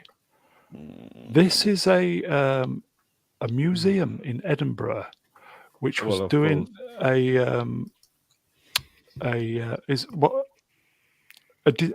the word I'm looking for? Exhibition of, I think it was Caribbean life in the 1800s, I think. Oh, yeah, very well known in Scotland. Yeah, and apparently some of the people who worked there were so traumatized by the museum, they had to get a therapist. What? Who was traumatized? Some of the people who worked there, who worked on the exhibition. Was there something offensive or like really insane, or what? It was historically accurate, and they couldn't handle that. Oh no! This is the same Scotland that fought off the Romans, Edinburgh, fought off folks. the English, fought off the Vikings, fought off all these people. I mean, what happened? Yeah. I don't know. Here's a fun fact that I like to always throw out to people: human history is not particularly pretty. Right. No. It's Agreed. it's very bloody. We did a lot of things. There's some that are very well documented, but there's a lot more that weren't. But we did a lot of really bad things to each other. My mother is the only person in my family, on that side of my family, who's still alive, right? Her parents and an uncle were the only survivors in that side of my family who survived Auschwitz. If anyone needs therapy, it's me, and I'm fine. Okay, these people read something on a piece of paper as they walk around the room, and they get traumatized. Seriously, knock it off. Grow up. Get some balls. Get in the bin. It makes me angry. It really does. Yeah, I mean, I don't know what kind of people they're hiring at this museum. Assholes. Yeah, clearly. I mean, I was always under the impression to work in a museum, you probably should understand history. So just saying. Kids these days, they're too sensitive, aren't they? Well said, Princess Fiona. Absolutely. Rennie's got so upset she's fucked off. Yeah, she'll be back. She's married, by the way. She's traumatized. She needs counseling. Here you go, folks. R2B2. Forgive me, I'll start again. My father died in front of me when I was 7. Don't tell me about your trauma, you babies. It's pathetic, isn't it? I mean, I wasn't 7 when it happened, but the same thing happened with me, and it's like same thing with me as well. I mean, it sucks. You talk to people about it. Oh, yes. You get over it, and you grow up. You have to get over it, otherwise. As I said to my niece one day, because she's all about being traumatized on certain things, and so I said, if you think what people are telling you now is traumatizing you, just wait till you get out into the real world and where people just don't give a shit and they tell you exactly what they think. You're going to have to learn to cope with it now, so that you can go out in the real world and move forward. Well, unfortunately, I think it's people like us who are in the minority now. But there you go. No. Probably, are you available to read a super chat from the Bank of Hostman? Horseman Socrates for $5. Whatever that money is that they have. It's not real money, is it? US dollars. That's the basis for the world economy, okay? Petrodollar, everybody, on its way out. You mean the Britain that got its, I don't understand that word, what is it? Boot? But spanked. Whatever that means. It's arse. Spanked by Arse. colonists halfway, half an ocean away. USA. Yeah. Let me tell you, we still own your courts. And you know what? The right? gold trim around your flag. I'm gonna be fair to the British. I'm gonna be fair to the British. We had a lot of help. We had a lot of help from the French. And you know what? French. And you know what? They've regretted it ever since. That's anyway, right. We own your prison systems as well. After a while, though, it's like it was and kind our of families and our speaking over each other and our families, the ones closest to the royal family. Calm down, everybody. Calm down. Calm down, dear. Calm down. Presidents all related to the Queen. Okay. Right. After a while, what ends up happening though, when you're in a war with like the revolution was, you just go, you know what? It's not worth it. They can have it. Do you know what? Right, we haven't said this in a long time. These people that work in the museums who got traumatized, they should all eat a bag of dicks. Yes. That's all I can say. Give them a complimentary bag of dicks whenever they. You've gone that quiet, way they can eat Rennie. it on their way out. Rennie, you've gone quiet. So this theoretical bag of dicks, is it like baguettes like sticking out of a bag? No. It's that belongs to Rennie. That's Rennie's cash. Well, I'm asking Rennie, like this theoretical bag, is it like baguettes where they're all like sticking out individually, or is it like like meat parts in like a plastic bag? Like how does this? Yeah, meat parts. Okay. Yeah, I was gonna say meat parts, male parts in a plastic bag. Okay, give it to them on their way in or out of the museum, and they can chomp down. Chomp down hard. Chomp down. Just a weird thought I had. I don't know why I would think of that. I'll send you one. We're getting bogged down. Yeah. Yes. Okay. We should bog back up. Timing. Let's move on. Oh Jesus! Oh. I legitimately thought this was a real dog when you sent it to me before. That was... Oh, help Did me, anybody God. see this? Picture, This was Oh God! Z, do you want to do the story? Did you see this? Well, Japanese man identifies as a dog, and he spent $15,000 on a realistic dog costume. This is just an over-elaborate furry. This is Serious. It looked furry. He amazing. paid like what, $15,000 or 15,000 yen or whatever. I'm like, holy crap! Well, 15. I'm assuming that they just translated it to whatever it was for the. This guy article. fucks dogs. It's got to be. But he identifies as a dog, so that's okay, Well, right? there you are, then. That's how it works. It doesn't matter what you identify as. It doesn't mean you are that thing. Mm-hmm. There are videos on Twitter, which I was looking at today, with men who identify as 6-year-old girls. Oh, They're Yeah, not see, 6-year-old girls. This is where it all kind of falls down, doesn't it? Really. Rough. Yes, you Well, can't you just gotta say you're wonder. something and then you suddenly are that thing. I That's identify as not how it works. extremely rich. Does he like dress as a dog as like a kinky sex thing? I mean, let's just be honest here. I mean, it's kind of gross, but Does he there's sniff some other sick people's people. butts? Yeah. Can Yeah, you does imagine? he do that just so he can sniff butts? So You know, I imagine mean, how hot it is in that thing. I mean, he must be sweating bollocks. So one thing I'm a little curious. So as I'm reading this, he drinks and eats from a bowl. So Yeah, like and he the sits way in I a think he's cage. Through a he's married. straw? I think he's married as well. His wife. What, Yeah. to a Is he a corgi? poodle? Yeah. No, to a real person. So what I'm saying is like, how does that even work? Lady That, and the that, Tramp? that snout is like got to be way far away from where his actual mouth is. So how does he pull that So do off? dogs have straws? How Can does he lick this his own work? bollocks? Okay. Can we move on now? God help us. Oh God, help us all, please. There you go. Make it stop. Oh, my Well, if somebody's in computer. trouble and he can literally speak to them, unlike Lassie, who goes up to Yeah, the kid's Lassie, falling he's down stuck down the well. There you go. Big dump. Children. It's funnier the more I think about it. Big that, Daddy Taco? MRI, severe mental illness. Yeah. Call it what it is. It is. It What's up, is. Big Daddy? There And was it's a Little Timmy celebrate stuck in a this well. nonsense. Whereabouts? Yeah. Here, follow Down me. there, turn left, follow the lane. They wouldn't even need to go get help. They could literally just like be like, "Here, I'm grabbing a rope. I'm just gonna pull you back up." I think there's a new Netflix series, don't you, Lassie? Oh my God. Well, he's a boy, so it'd be Lasso or something like that. There was Lassie. Lass X. He was a boy as well. Lass X to be inclusive. Wasn't Lassie a girl? No. Yeah, Girl Lassie dog? was a girl. Well, She was in the supposed to be a series and girl. movies, yes, but it's actually played by a male dog because Oh, I female see. dogs look quite different. Where's Trans Elizabeth Lassie. Taylor as well? Lassie. She Yeah, she was started- in the first Lassie, wasn't she? Yeah. Showing my age there a bit. Mm.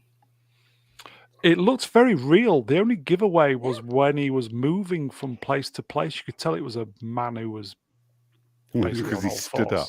This reminds me of The Thing. Does anyone else think of that as well? A little bit, yeah. Oh, It's so The Thing. The thing is, though, if we accept this guy as a dog, then that means we're going to accept everything else from them, they to whatever. Hey, well, here you go. Grimlock, 1975. Sorry again. Netflix Lassie will be a Doberman. I saw it did that. It is nonsense, isn't it? Let's face it. Absolute nonsense. Move along. Yeah, along. let's Please. move along. This is disturbing me too This much. is it's getting more and more disturbing and less funny, man. I'm Where just do you like, find this What, the stuff? stream or Oh. the stills? no, the idea of this man acting It's like a just dog, and unbelievable, No, isn't he it? even it's a has dog. cage. Like he sits in a cage Bigot. as this dog. It's so weird. Well, as long as he's in the cage, we don't have to worry about him. So You don't Does need he to be a Weird. does he dog. have to have his injections and his bollocks cut off? Well, he I mean, should, since he's neutered. going to identify as a dog. Mm-hmm. What if his wife identified as a cat? Oh, cats and dogs, end of days. Moving on. Let's go.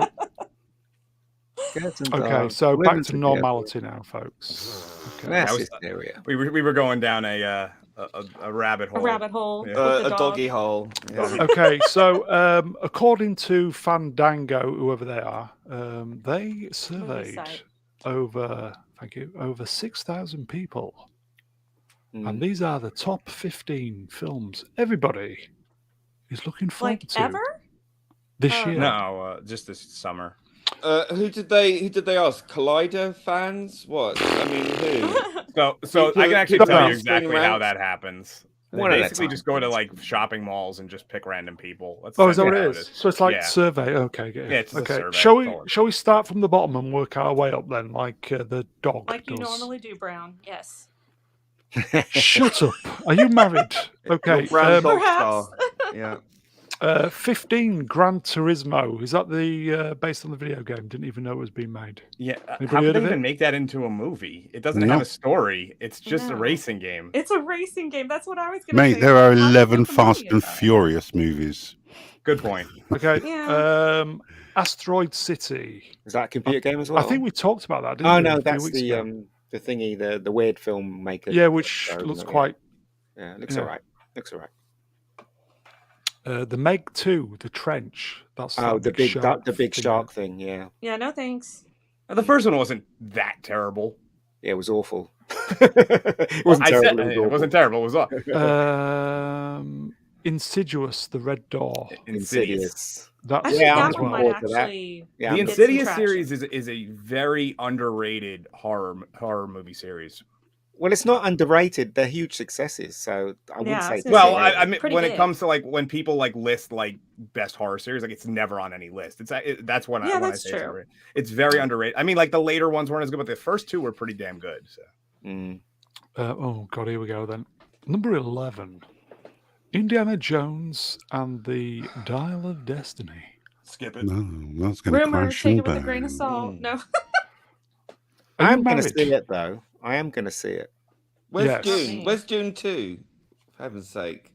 They've I guess never heard that of doesn't come out during the summer. I guess. Oh, doesn't They've it? never heard of that. Here you go, number 10, secret comedy. Here you go, Hostman, Bank of Hostman, $5. This is a lie. The fans hate the Seth Rogen Teenage Mutant Ninja Turtles. I don't know. It looks all right. It's I like won't a watch it. cartoon, isn't What? it? It's a cartoon. It does I look love all right. the old TMNTs, man. I reckon that's going to be a huge hit. Well, I mean, if it just says that they surveyed 6,000 people, I would not be shocked if there's a decent number of kids in that survey. Yeah, I think. Yeah.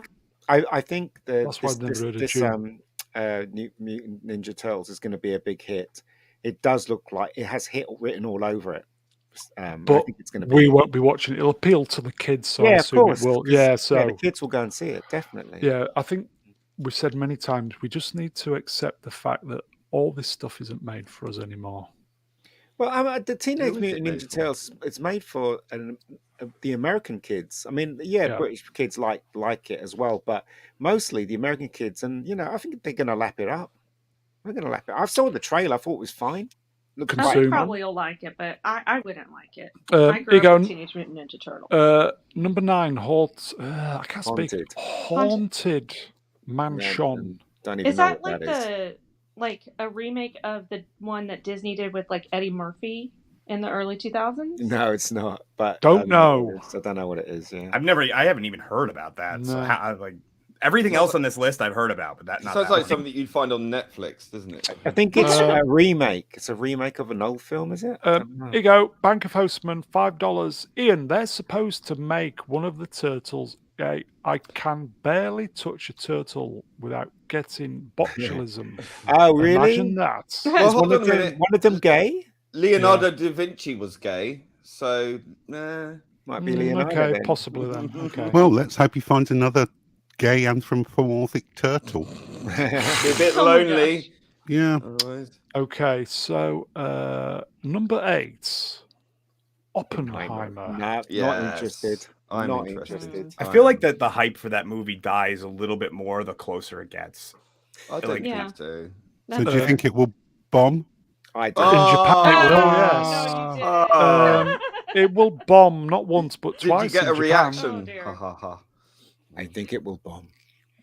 Definitely. I think I might want to go see that. I It's want I to want to see it. Christopher No, thank Nolan. you. I might Yes, please. get out my pits and go watch it. I don't know. Christopher Nolan's filmmaking's up his own arse. I'm Don't sorry. care. Oppenheimer. Like Yes, it's not an really. interesting story. Want to see it? Okay, number 7, Barbie. I'm going to make another Batman film. No, you're not. You're going to make this crap with the bomb. We're talking about Barbie. Barbie. I think Barbie's going to do over $750 million.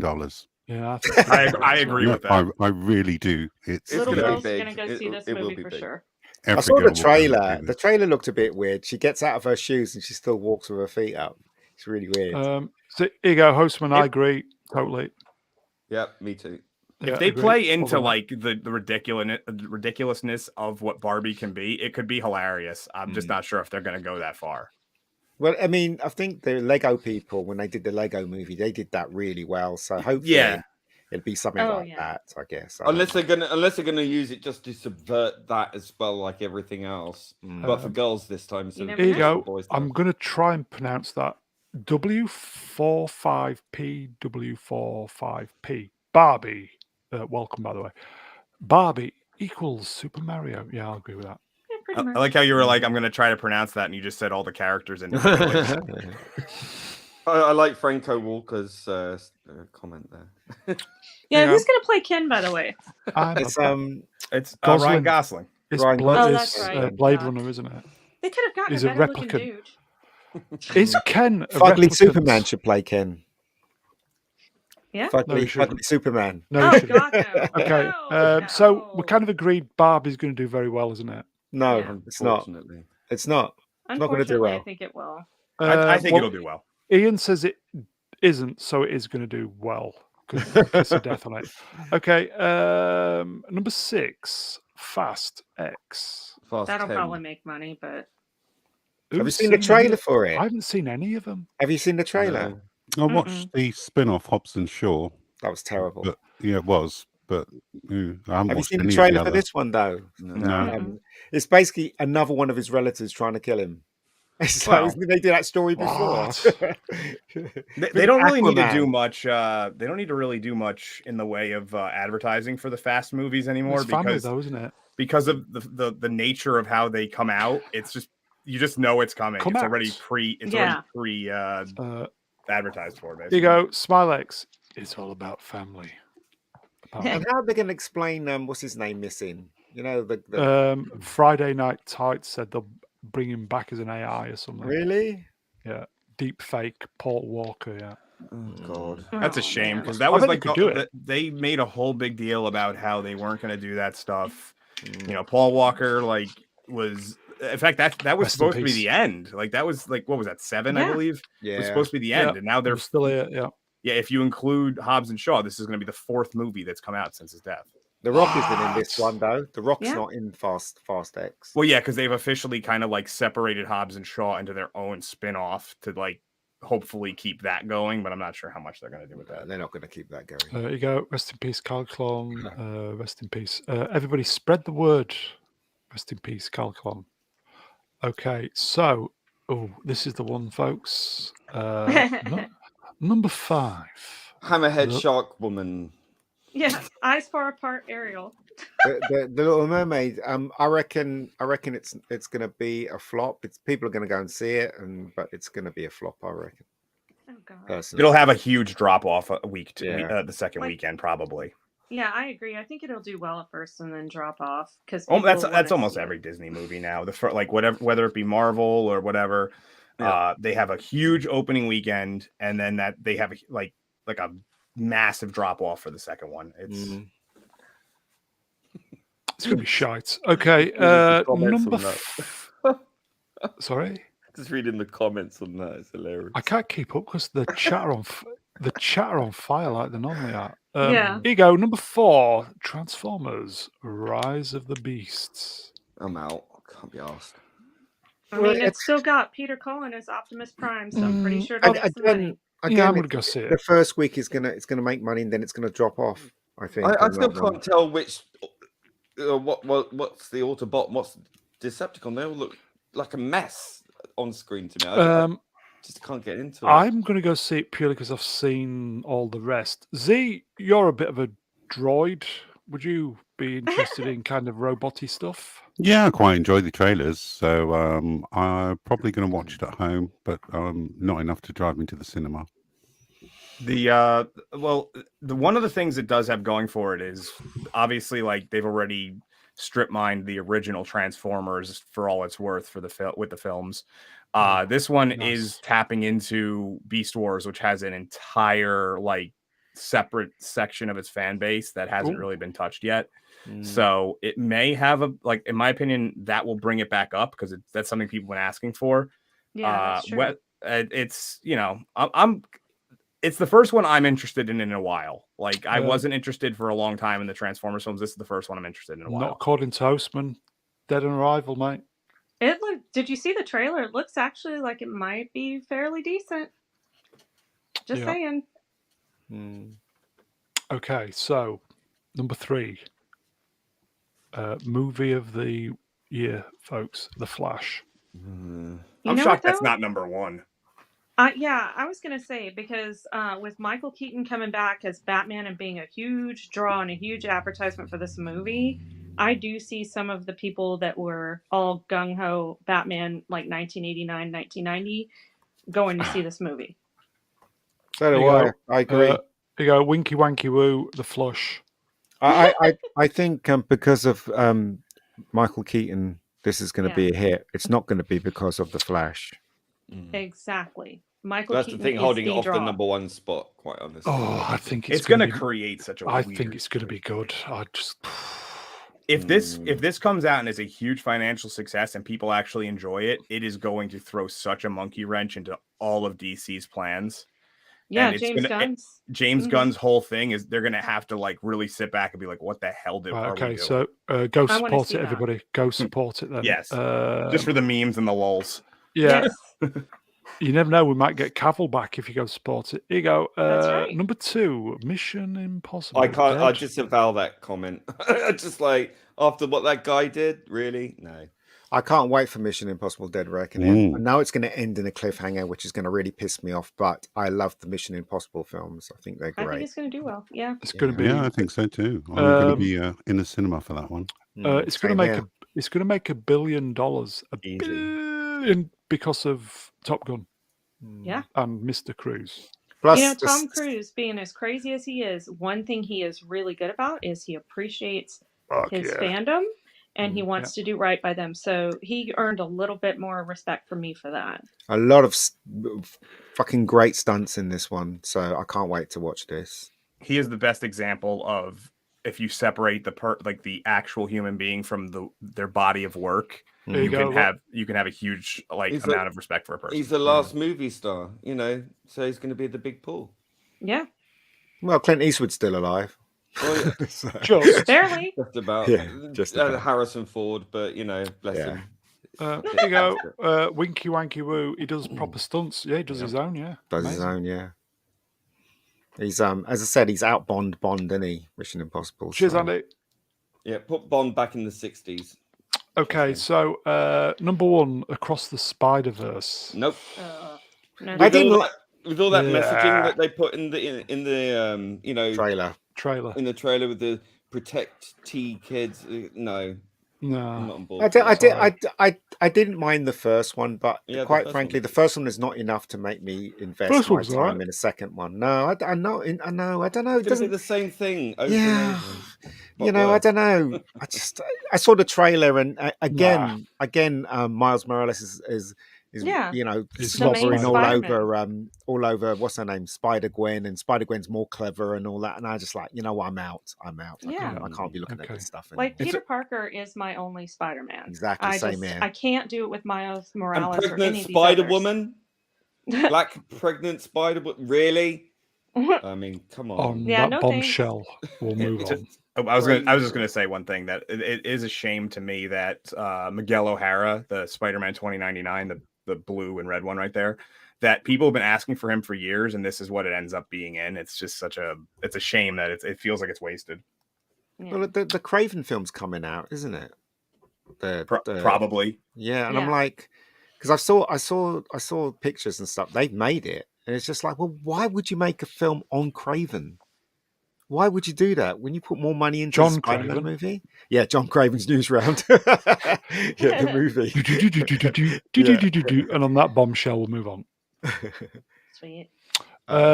This popped up, and I thought, about fucking time as well. Susan Downey, I assume that's his missus. Sherlock Holmes 3 is a priority for Robert.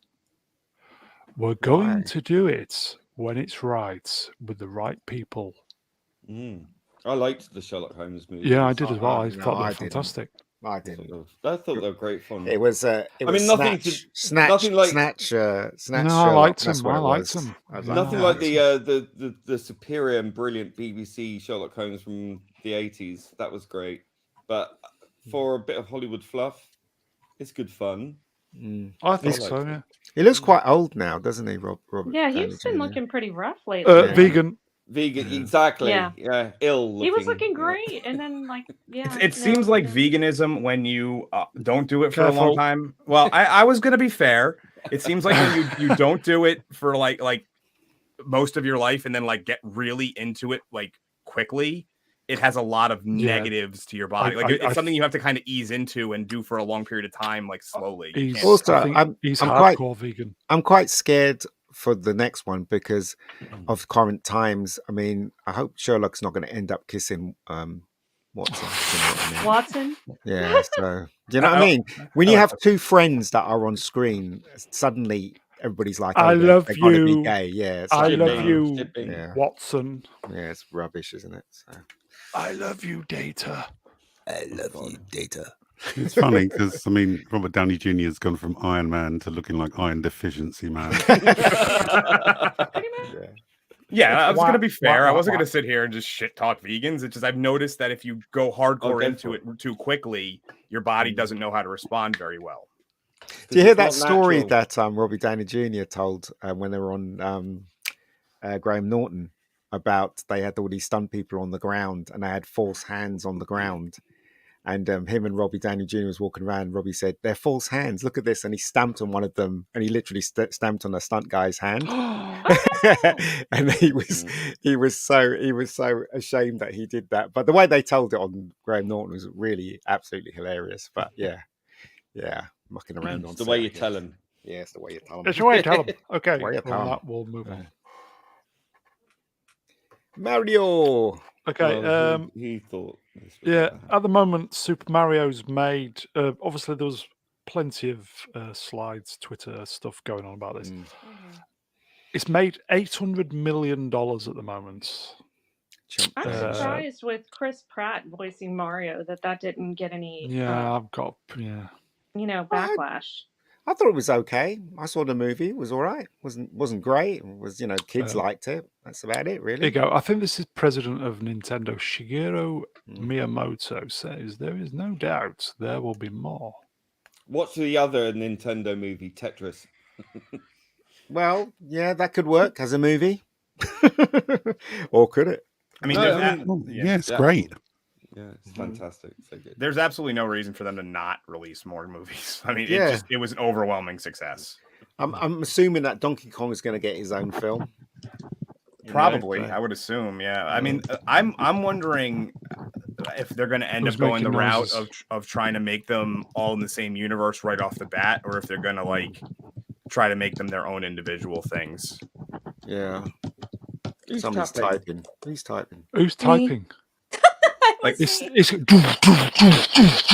someone like Adam and the Ants. Someone has a mechanical keyboard. There you go, everybody. Big Daddy MRI. Nintendo is hitting a home run with this one. Because everybody's tired of the crap, and this was fun. And, as I said, I saw it in 4XD when the whole cinema was shaking and moving around and stuff. And the kids loved it. They just loved the ride. They loved the colors. They just loved the whole thing. So, there you go. I just felt they wasted some plot, some things that could have been their own movies, but that was just me. Yeah, I mean, I agree. I totally agree. But for the kids, yeah, they loved it. So you go Hinge and Swallox, Zelda, Punch Out, F-Zero, Star Fox, blah, blah, blah. All them. Xenon Mega Blaster, come on. Galaxian. Literally, each game could be a Mario movie. So there's all the source material there. Yeah. It's going to make $1 billion. I do believe Geeks and Gamers said it was going to make $1 billion, and everybody laughed at them. They did, yeah. I mean, Jeremy just went out of the way. This movie is going to make $1 billion, and they literally just all sat around arguing and saying he was mad. But it looks like he's spot on with the way it's going at the moment. Yes. Okay. Yes. Yes. Let's move on. Timing. Folks, Avatar, The Way of Water, reportedly made a profit, folks, of $531 $1.7 million. It's not bad, is it? I actually watched this recently for the first time, and I know Lord is not at all happy with this. I thought it was all right. I thought it was all right as well. sorry, Lord, but yeah, it was entertaining for 3 hours. I got the spiritual side of it. I don't know about you, probably, but that's down to because my I'm a ex-raving. deeply spiritual person. Yeah, Brown. and ex-raving days, if you know what I mean. Oh yeah. Yeah, once you've done acid. Yeah. Yeah. I liked it. Z? Meh. Ian? Yeah. I'm channeling my inner Ian. Rennie, have you seen it yet? No, I'm not really interested in it. Like, I thought the first movie was overhyped, and like, yes, I get the whole 3D and effects thing. The story was just okay. I didn't think it was that great. So I'm not really interested in seeing a sequel to a movie that was just known for its 3D effects and didn't really have the best storyline. It's not worth it to me. Dark Howard, have you seen it?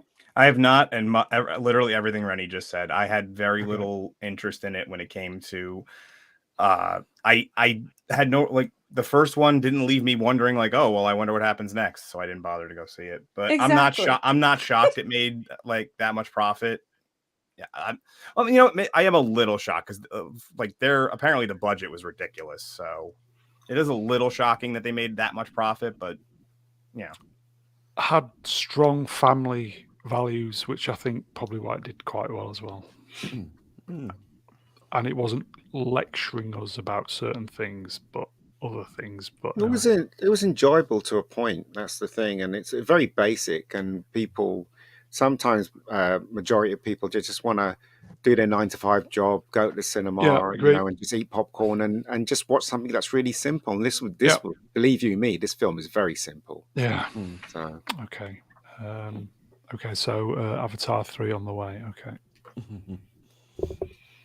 It's Batman. Oh God! Stop already! Oh my God! Oh God! I guess since Harry Potter's doing it now, Twilight wants to do it as well.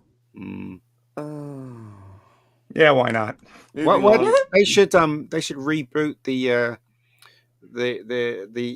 just reboot everything. That's all I can say. Just reboot everything. Reboot the world.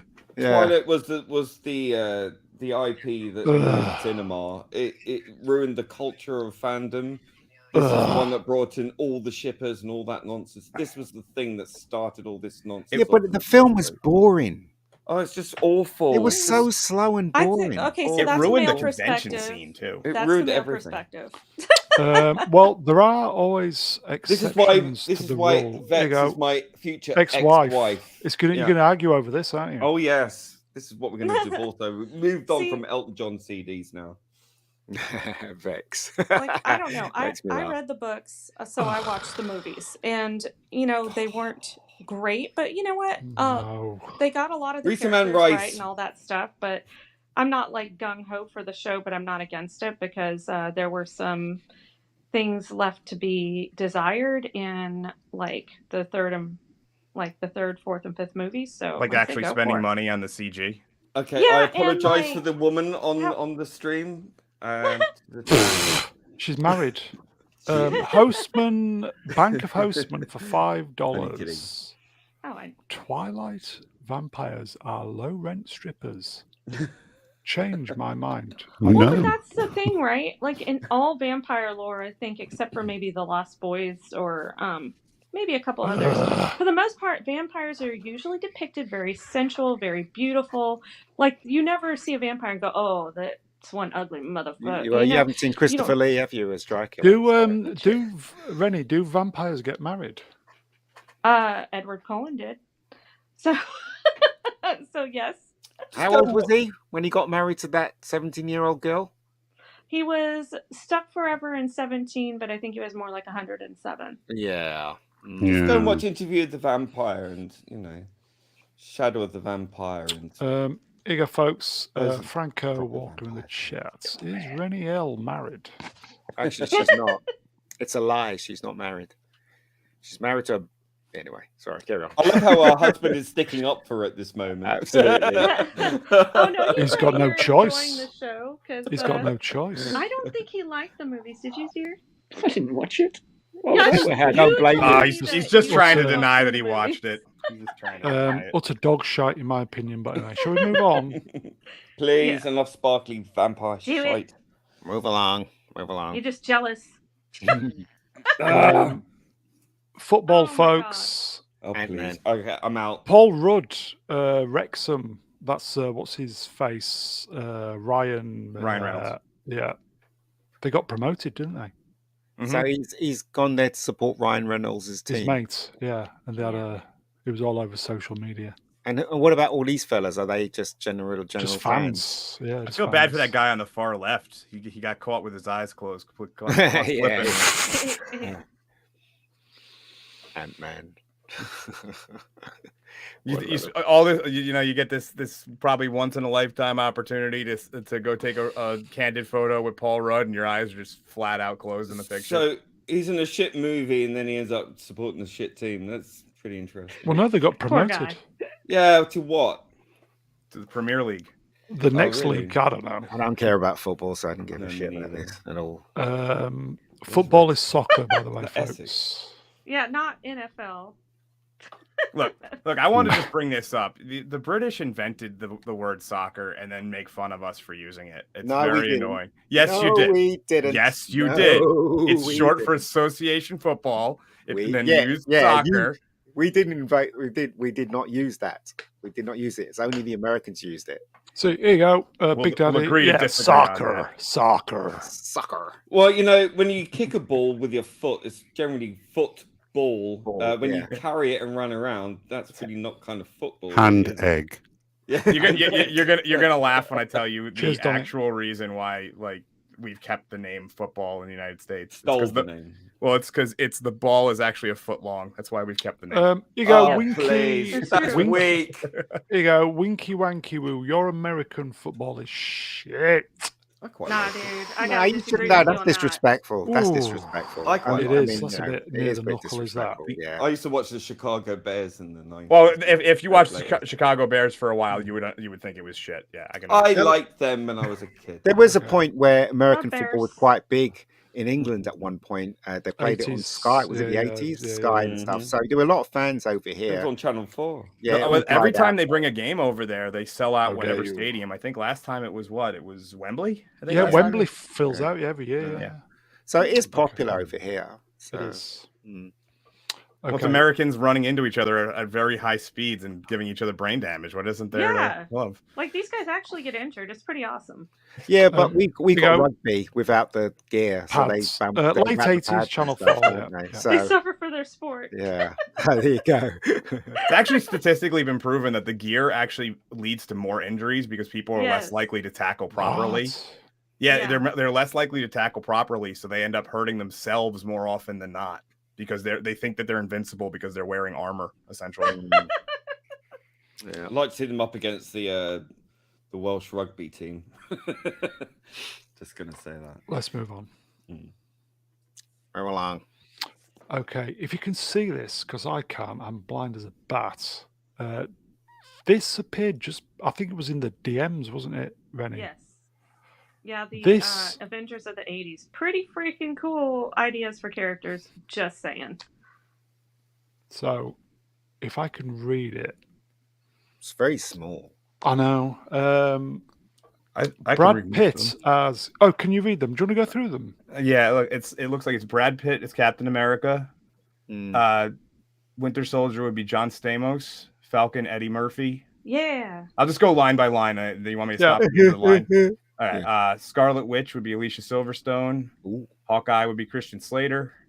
Ant-Man go with would that. be Matthew Broderick. Do you want me to stop at any point to talk about Just them? keep or- going and then we'll Okay. go Yeah, back just to keep it. going. So Tom Cruise would be Iron Man, which actually that was almost a thing. So that's It was, Almost. yeah. yeah. Mhm. Spider-Man, Leonardo DiCaprio. Yeah. Black Widow, Mila Jovovich. Black Panther would be Denzel that. Washington. I think that says Vision is Ethan Hawke. Yeah. War Machine, Cuba Gooding Jr. Thor, Dolph Lundgren. I actually really like that one. Yeah, that would have been cool, man. Hulk is well. I guess they probably mean what is it? Bruce Banner as David Duchovny. Eric Banner. Doctor Strange is Keanu Reeves. I don't know about that. Keith David as Nick Fury. Yeah, Keith David would be awesome. Brilliant. It'd be awesome. Brilliant. It'd be He would funny have as been well. awesome because he's got that attitude all the time. I love him. Loki is Gary Oldman is Loki. Oh, he'd be awesome. Ron Perlman is Thanos. Is that Star-Lord is Brendan Fraser? Yeah. Gamora, Halle Berry. She's a bit on the thin side for the part, but Demi Moore as Nebula. I can see that. Yes, Joe Pesci as Rocket Raccoon. I love it. That'd be awesome. Arnold would be Drax, and then Mantis would be Winona Ryder. All right, cool. Some of these are actually fantastic. They are. Yeah. Pretty accurate, I'd say. I think all of them are fantastic, really. I think all Pretty of them much, are. yeah. They're all pretty. Well, that's the pretty much the Brat Pack of the 90s, really, right there, isn't it? Yeah, some of these, well, like I said, like Tom Cruise actually did almost play Iron Man. He was in the running for like a replacement, and I think he was also one of the ones they thought of early on too. Yeah. Yes, that's It is a true. little I've heard weird because they could have, if they were going back to the 90s, they could have used the 90s Nick Fury and quite literally just used The Hoff. Yeah, Hasselhoff. Yeah. that. Oh my gosh, yes. Yeah, he actually played him in the 90s. They could have just put that in there and it would have been fine. But if they're all in their prime there, and it probably would have worked really well. But I mean, nobody was into heroes at that time. What about the 80s? Yeah, the 80s. Can you imagine? Oh, I don't know. Yeah. We didn't have Some of these people would still be the same roles in the 80s. Yeah. But yeah, I think if I had to pick one off this list that I would love to have seen, it would have been Pesci as Rocket. I think that would have been fantastic. Well, you've almost got it. I mean, what's his name's voice sounds a bit like Pesci's, doesn't he, when he does Rocket? Bradley Cooper. Bradley Cooper. Yeah. I mean, I guess a little bit. I mean, Keith David as Nick Fury gets. I would love that. I would love that. He's like savage in a lot of his roles, man. Great He's actor. awesome. Yeah. Especially in something about Mary. He was Yes, funny in stepdad. that. He was very funny. how'd you get the beans above the Frank? Yeah. I would.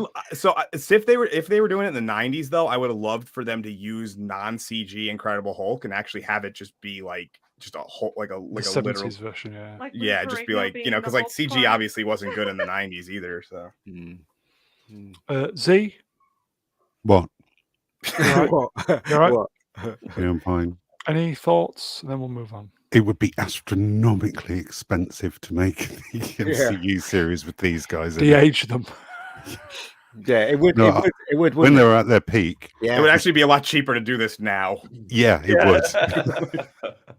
The thing If is, they did it, but set it in the 90s. They could probably do it now. If Disney made that, they'd make a ton of money. That's the irony about it. But all of them had the edge, though. All these actors there, they all had the edge. They were all very, very popular, and they were all at the top of their game as well. All of them, would have made an awesome Avengers. There's one that kind of stands out to me that I don't think fits. Which one? It would probably be Eddie Murphy as Falcon, because Falcon doesn't really, to me, come off as perhaps. like that kind of like comedic. Yeah. Like that would probably be more like a Wesley Snipes. Mm. Somewhere in that, but he was also Blade, so He was kind of Blade, wasn't he? Yeah. Okay. See, for me, it would be Keanu Reeves that kind of just doesn't fit any sort of superhero role. I just can't see that. Bigger folks, Bishop Moore. Z sounded like he'd powered down. He did a bit. Yeah. Also, Schwarzenegger as Drax is a little off to me. Daisy. I feel like he would have been a little too big for that role. Yeah. Probby, do you have an opinion? Yes. Shall we move on? Yeah. Would you like to share your opinion? Yeah. Yeah, it's good. Okay, right. Okay, so thank you. We're lucky we haven't got Lord here to give us a opinion. Yeah, the show's finishing on time tonight. Okay, Exactly. and Exactly. and Finally. family. And finally. Oh. And they're trying to cancel him now. Are you joking? Really? Yeah, because he supported J.K. Rowling, and he described the that tea movement as Barry Humphries, everybody. Something. I can't remember the words he used, but it's basically saying it was insidious or something. So yeah, they've been trying to cancel. And, oh man, I mean, why cancel somebody after they're dead? And honestly, who didn't respect Dame Edna? What the hell? I've been watching Dame Edna all evening. I've been watching a couple of the Dame Edna Experience episodes, and the I loved Dame Edna as a kid growing up watching that. Lily Savage, this is Hot in the Hills of Paula Grady passing away. This is proper old school female impersonation. It's not technical. Well, it's not drag. It's not sexualized. It's not fun. trans. It's just entertainment. Yeah. Good entertainment, good fun. And he was a conservative, so that's another reason why they've gone after him as well. And it's a shame, it's a shame because we're losing these great classic characters, and we're being replaced by the likes of the RuPaul Brigade, and it's awful. Yeah. It's over-sexualized and shite. You go, winky wanky woo. Dame Edna did the best interviews in the 80s. He did. Brilliant. Absolutely. Good fun. And I loved it when they got the guest on, and then they come up the top of the stairs and they wave, and then Dame Edna pulls the lever and they go. Yeah, I like that stuff. I loved all that. Yeah. And the badge. Yeah. I was watching the one with Vivienne Westwood, interviewing Vivienne Westwood, and then they got Madge, who's like the New Zealand bridesmaid friend, isn't she? She's like the diminutive one. It's like Australia and New Zealand. So it's megastar Australia and dour New Zealand. But she got her dressed in a Vivienne Westwood outfit. It was fantastic. Here you go, Princess Fiona. I don't know if I'm being told off here. Mr. Brown says me. Yeah, man. What is this? Friday Night Tights? Oh, jeez. Well, I think since this is my first time on, if it's Friday Night Tights, I think that means I got to whip it out. You have to. That only works if you're a first time guest. On as well, yeah. Well, you've gone from the drinker to this, so Friday Night Tights. Slumming it with us, yes. Tyrone, any thoughts, mate? If you're there, yeah, man, I'm completely devastated because I never got to see Barry Humphries live. He really was a true Aussie icon, but I know he was loved around the world. He spent a lot of time over in the UK, and he was. If you watch his shorts where he's on Parky's channel quite often as well, and just the way his characters were just incredible. But Dame Edna was always my favourite. The way she was able to just destroy celebrity, own it, and be the uber celebrity, if you like, and look down upon everybody else with such condescension. And it was just amazing the way she was able to do it, but then have everyone being able to take a joke back in the day, and for them to be able to laugh at being made the butt of a joke of. And like some of the best shows is when you'll have there was one I was watching last night. It was about an hour and a half long. It was The Hot Seat, and Dame Edna's taking questions from the cream of the crop of Australian celebrity, and the wit of Barry Humphries is just so fast, so sharp. Yeah, man, and brilliant. And he reminds me of a friend of mine who was just so scathing and quick-witted. You just didn't want to offend the man because he was just bang, and you were burnt. And Dame Edna would just epitomise that. And I think, there's, from the last I read, they're still considering a state funeral, but it's the only thing befitting. Agreed. Agreed. And, he's going to be sadly missed. And he was Margaret Thatcher. I would just say to the 80 people who are watching this, if you've not heard of Dame Edna Everage, there is plenty of stuff on YouTube. Oh man, I can imagine these two. I can imagine Lily Savage and Dame Edna having a bitch fight over a cot blanket or something. She was so funny, and I even grew up as a kid. I knew who Dame Edna was, and as an adult, I knew who she was. And for those of you guys that may not know Barry as Dame Edna, he was also in Finding Nemo as Bruce the Shark, and he was in one of the Hobbit movies as the Goblin King. So if nothing else, you should at least know him from one of those two movies. But Dame Edna was an icon, and I just thought she was great. The only mistake I made is I thought she was British until I wound up with an Aussie who told me, no, she's an Aussie. Honorary Brit. An honorary Brit, because he, like a lot of Australians, they did come and move over here and became big. I think I love that reaction. It was more popular over here, I think. Well, his humour's very similar to the British humour. I mean, with Morecambe and Wise, they used to take the mickey out of their massive guests. over here. And the same thing with Dame Edna. She used to do that as well, didn't she? The British have this thing for Sorry. I was gonna say the British have this thing for men dressed as women as for comedic purposes. It's just always been a thing. Yeah, they do. If you haven't seen Lily Not Savage, anymore. check out Lily Savage as well, who Paul O'Grady played that passed away. Sorry, I thought she sounded I know. Damn it, Lee! Timing! I thought she sounded like Julia Childs when I was a kid. So I always thought she was British, and I was like, oh, okay, she's British because she sounds like Julia Childs. Oh dear. I loved how the reaction when you said that though. There's whenever someone gets confused, an Australian confused for a Brit. Yeah. British people just have this collective just groan that just the pompousness just comes. Well, they call us whinging poms. Yeah. Do you understand? the whole stream, 2.5 hours, no pompousness. They call us that, it all comes out at one moment. They call us whinging poms, and if you ever watch Neighbours, all they ever do is whinge. I mean, seriously. And you don't. Okay, here you go, folks. High school was the whinger, but we do like to have a good whinge about things, and it's always when it comes down to the right place. The English, it's always going to be the poms or pommies. Pommies. Here you go, folks. Hostman, Bank of Hostman, $5. Thanks to Rennie for enlightening me to Dame Edna. I thought he was a gay Mrs. Doubtfire. He was straight. He was straight, yeah. So funny. Just a great comedian and actor. He collected wives and kids. I think he had 4 wives, I think, in the end. That's probably why he was always working for the divorces. Probably. I think that's it, folks. Please consider donating channel, links in the description, all that stuff. Hostman has been incredibly generous, as per usual. Cheers, Hostman. Do appreciate that. Thank you.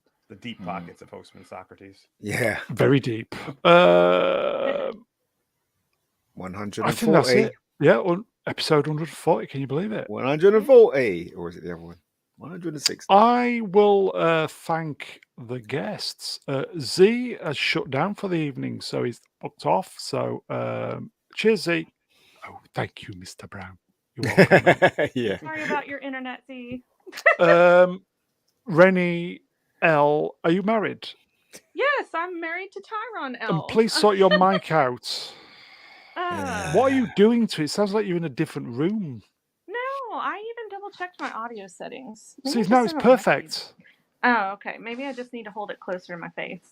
That's the idea of microphones. You put them to your mouth. Thank you anyway. Are you married? Thank you for having me and my sweetie. Cheers, Tyrone. We appreciate Thank you very much for allowing me to be here tonight. Yep. Wise elder of the channel, Ian David Diaz. No worries. No worries. No worries. First time on the channel, folks. Slumming it with the riffraff. Dark Hour. Thank you, my friend. Well, thank you. It was awesome. I'd love to come back if you'll have me. Great to have you on, mate. The governor, everybody. Problem being, the governor. Yes. Thank you very much. I think that is it. Ta-ta. Bye. We are going to do something on Wednesday. So be warned. We don't know what it is yet. Possibly a movie review until we get the bodies to do a Star Wars kind of thing the week after. So If you've been enjoying the Wednesday streams, everybody, we're going to try and do something the same time. So please look out for that. If we don't see you when... I was just going to ask and make Can't sure help yourself, nobody's can you? whipping it out live. There'll be no whipping it out. 2:45. No, there'll be no whipping it out, folks. Not yet. We will be here Wednesday. If we don't see you Wednesday, definitely back next weekend. Have a great week, everybody. Chat, you have been on fire as per usual. Guests have been okay too. That's it. We're out of here. Take care, everybody. We'll see you soon. Bye. Timing. Bye. Timing. Bye. Bog up. Bye.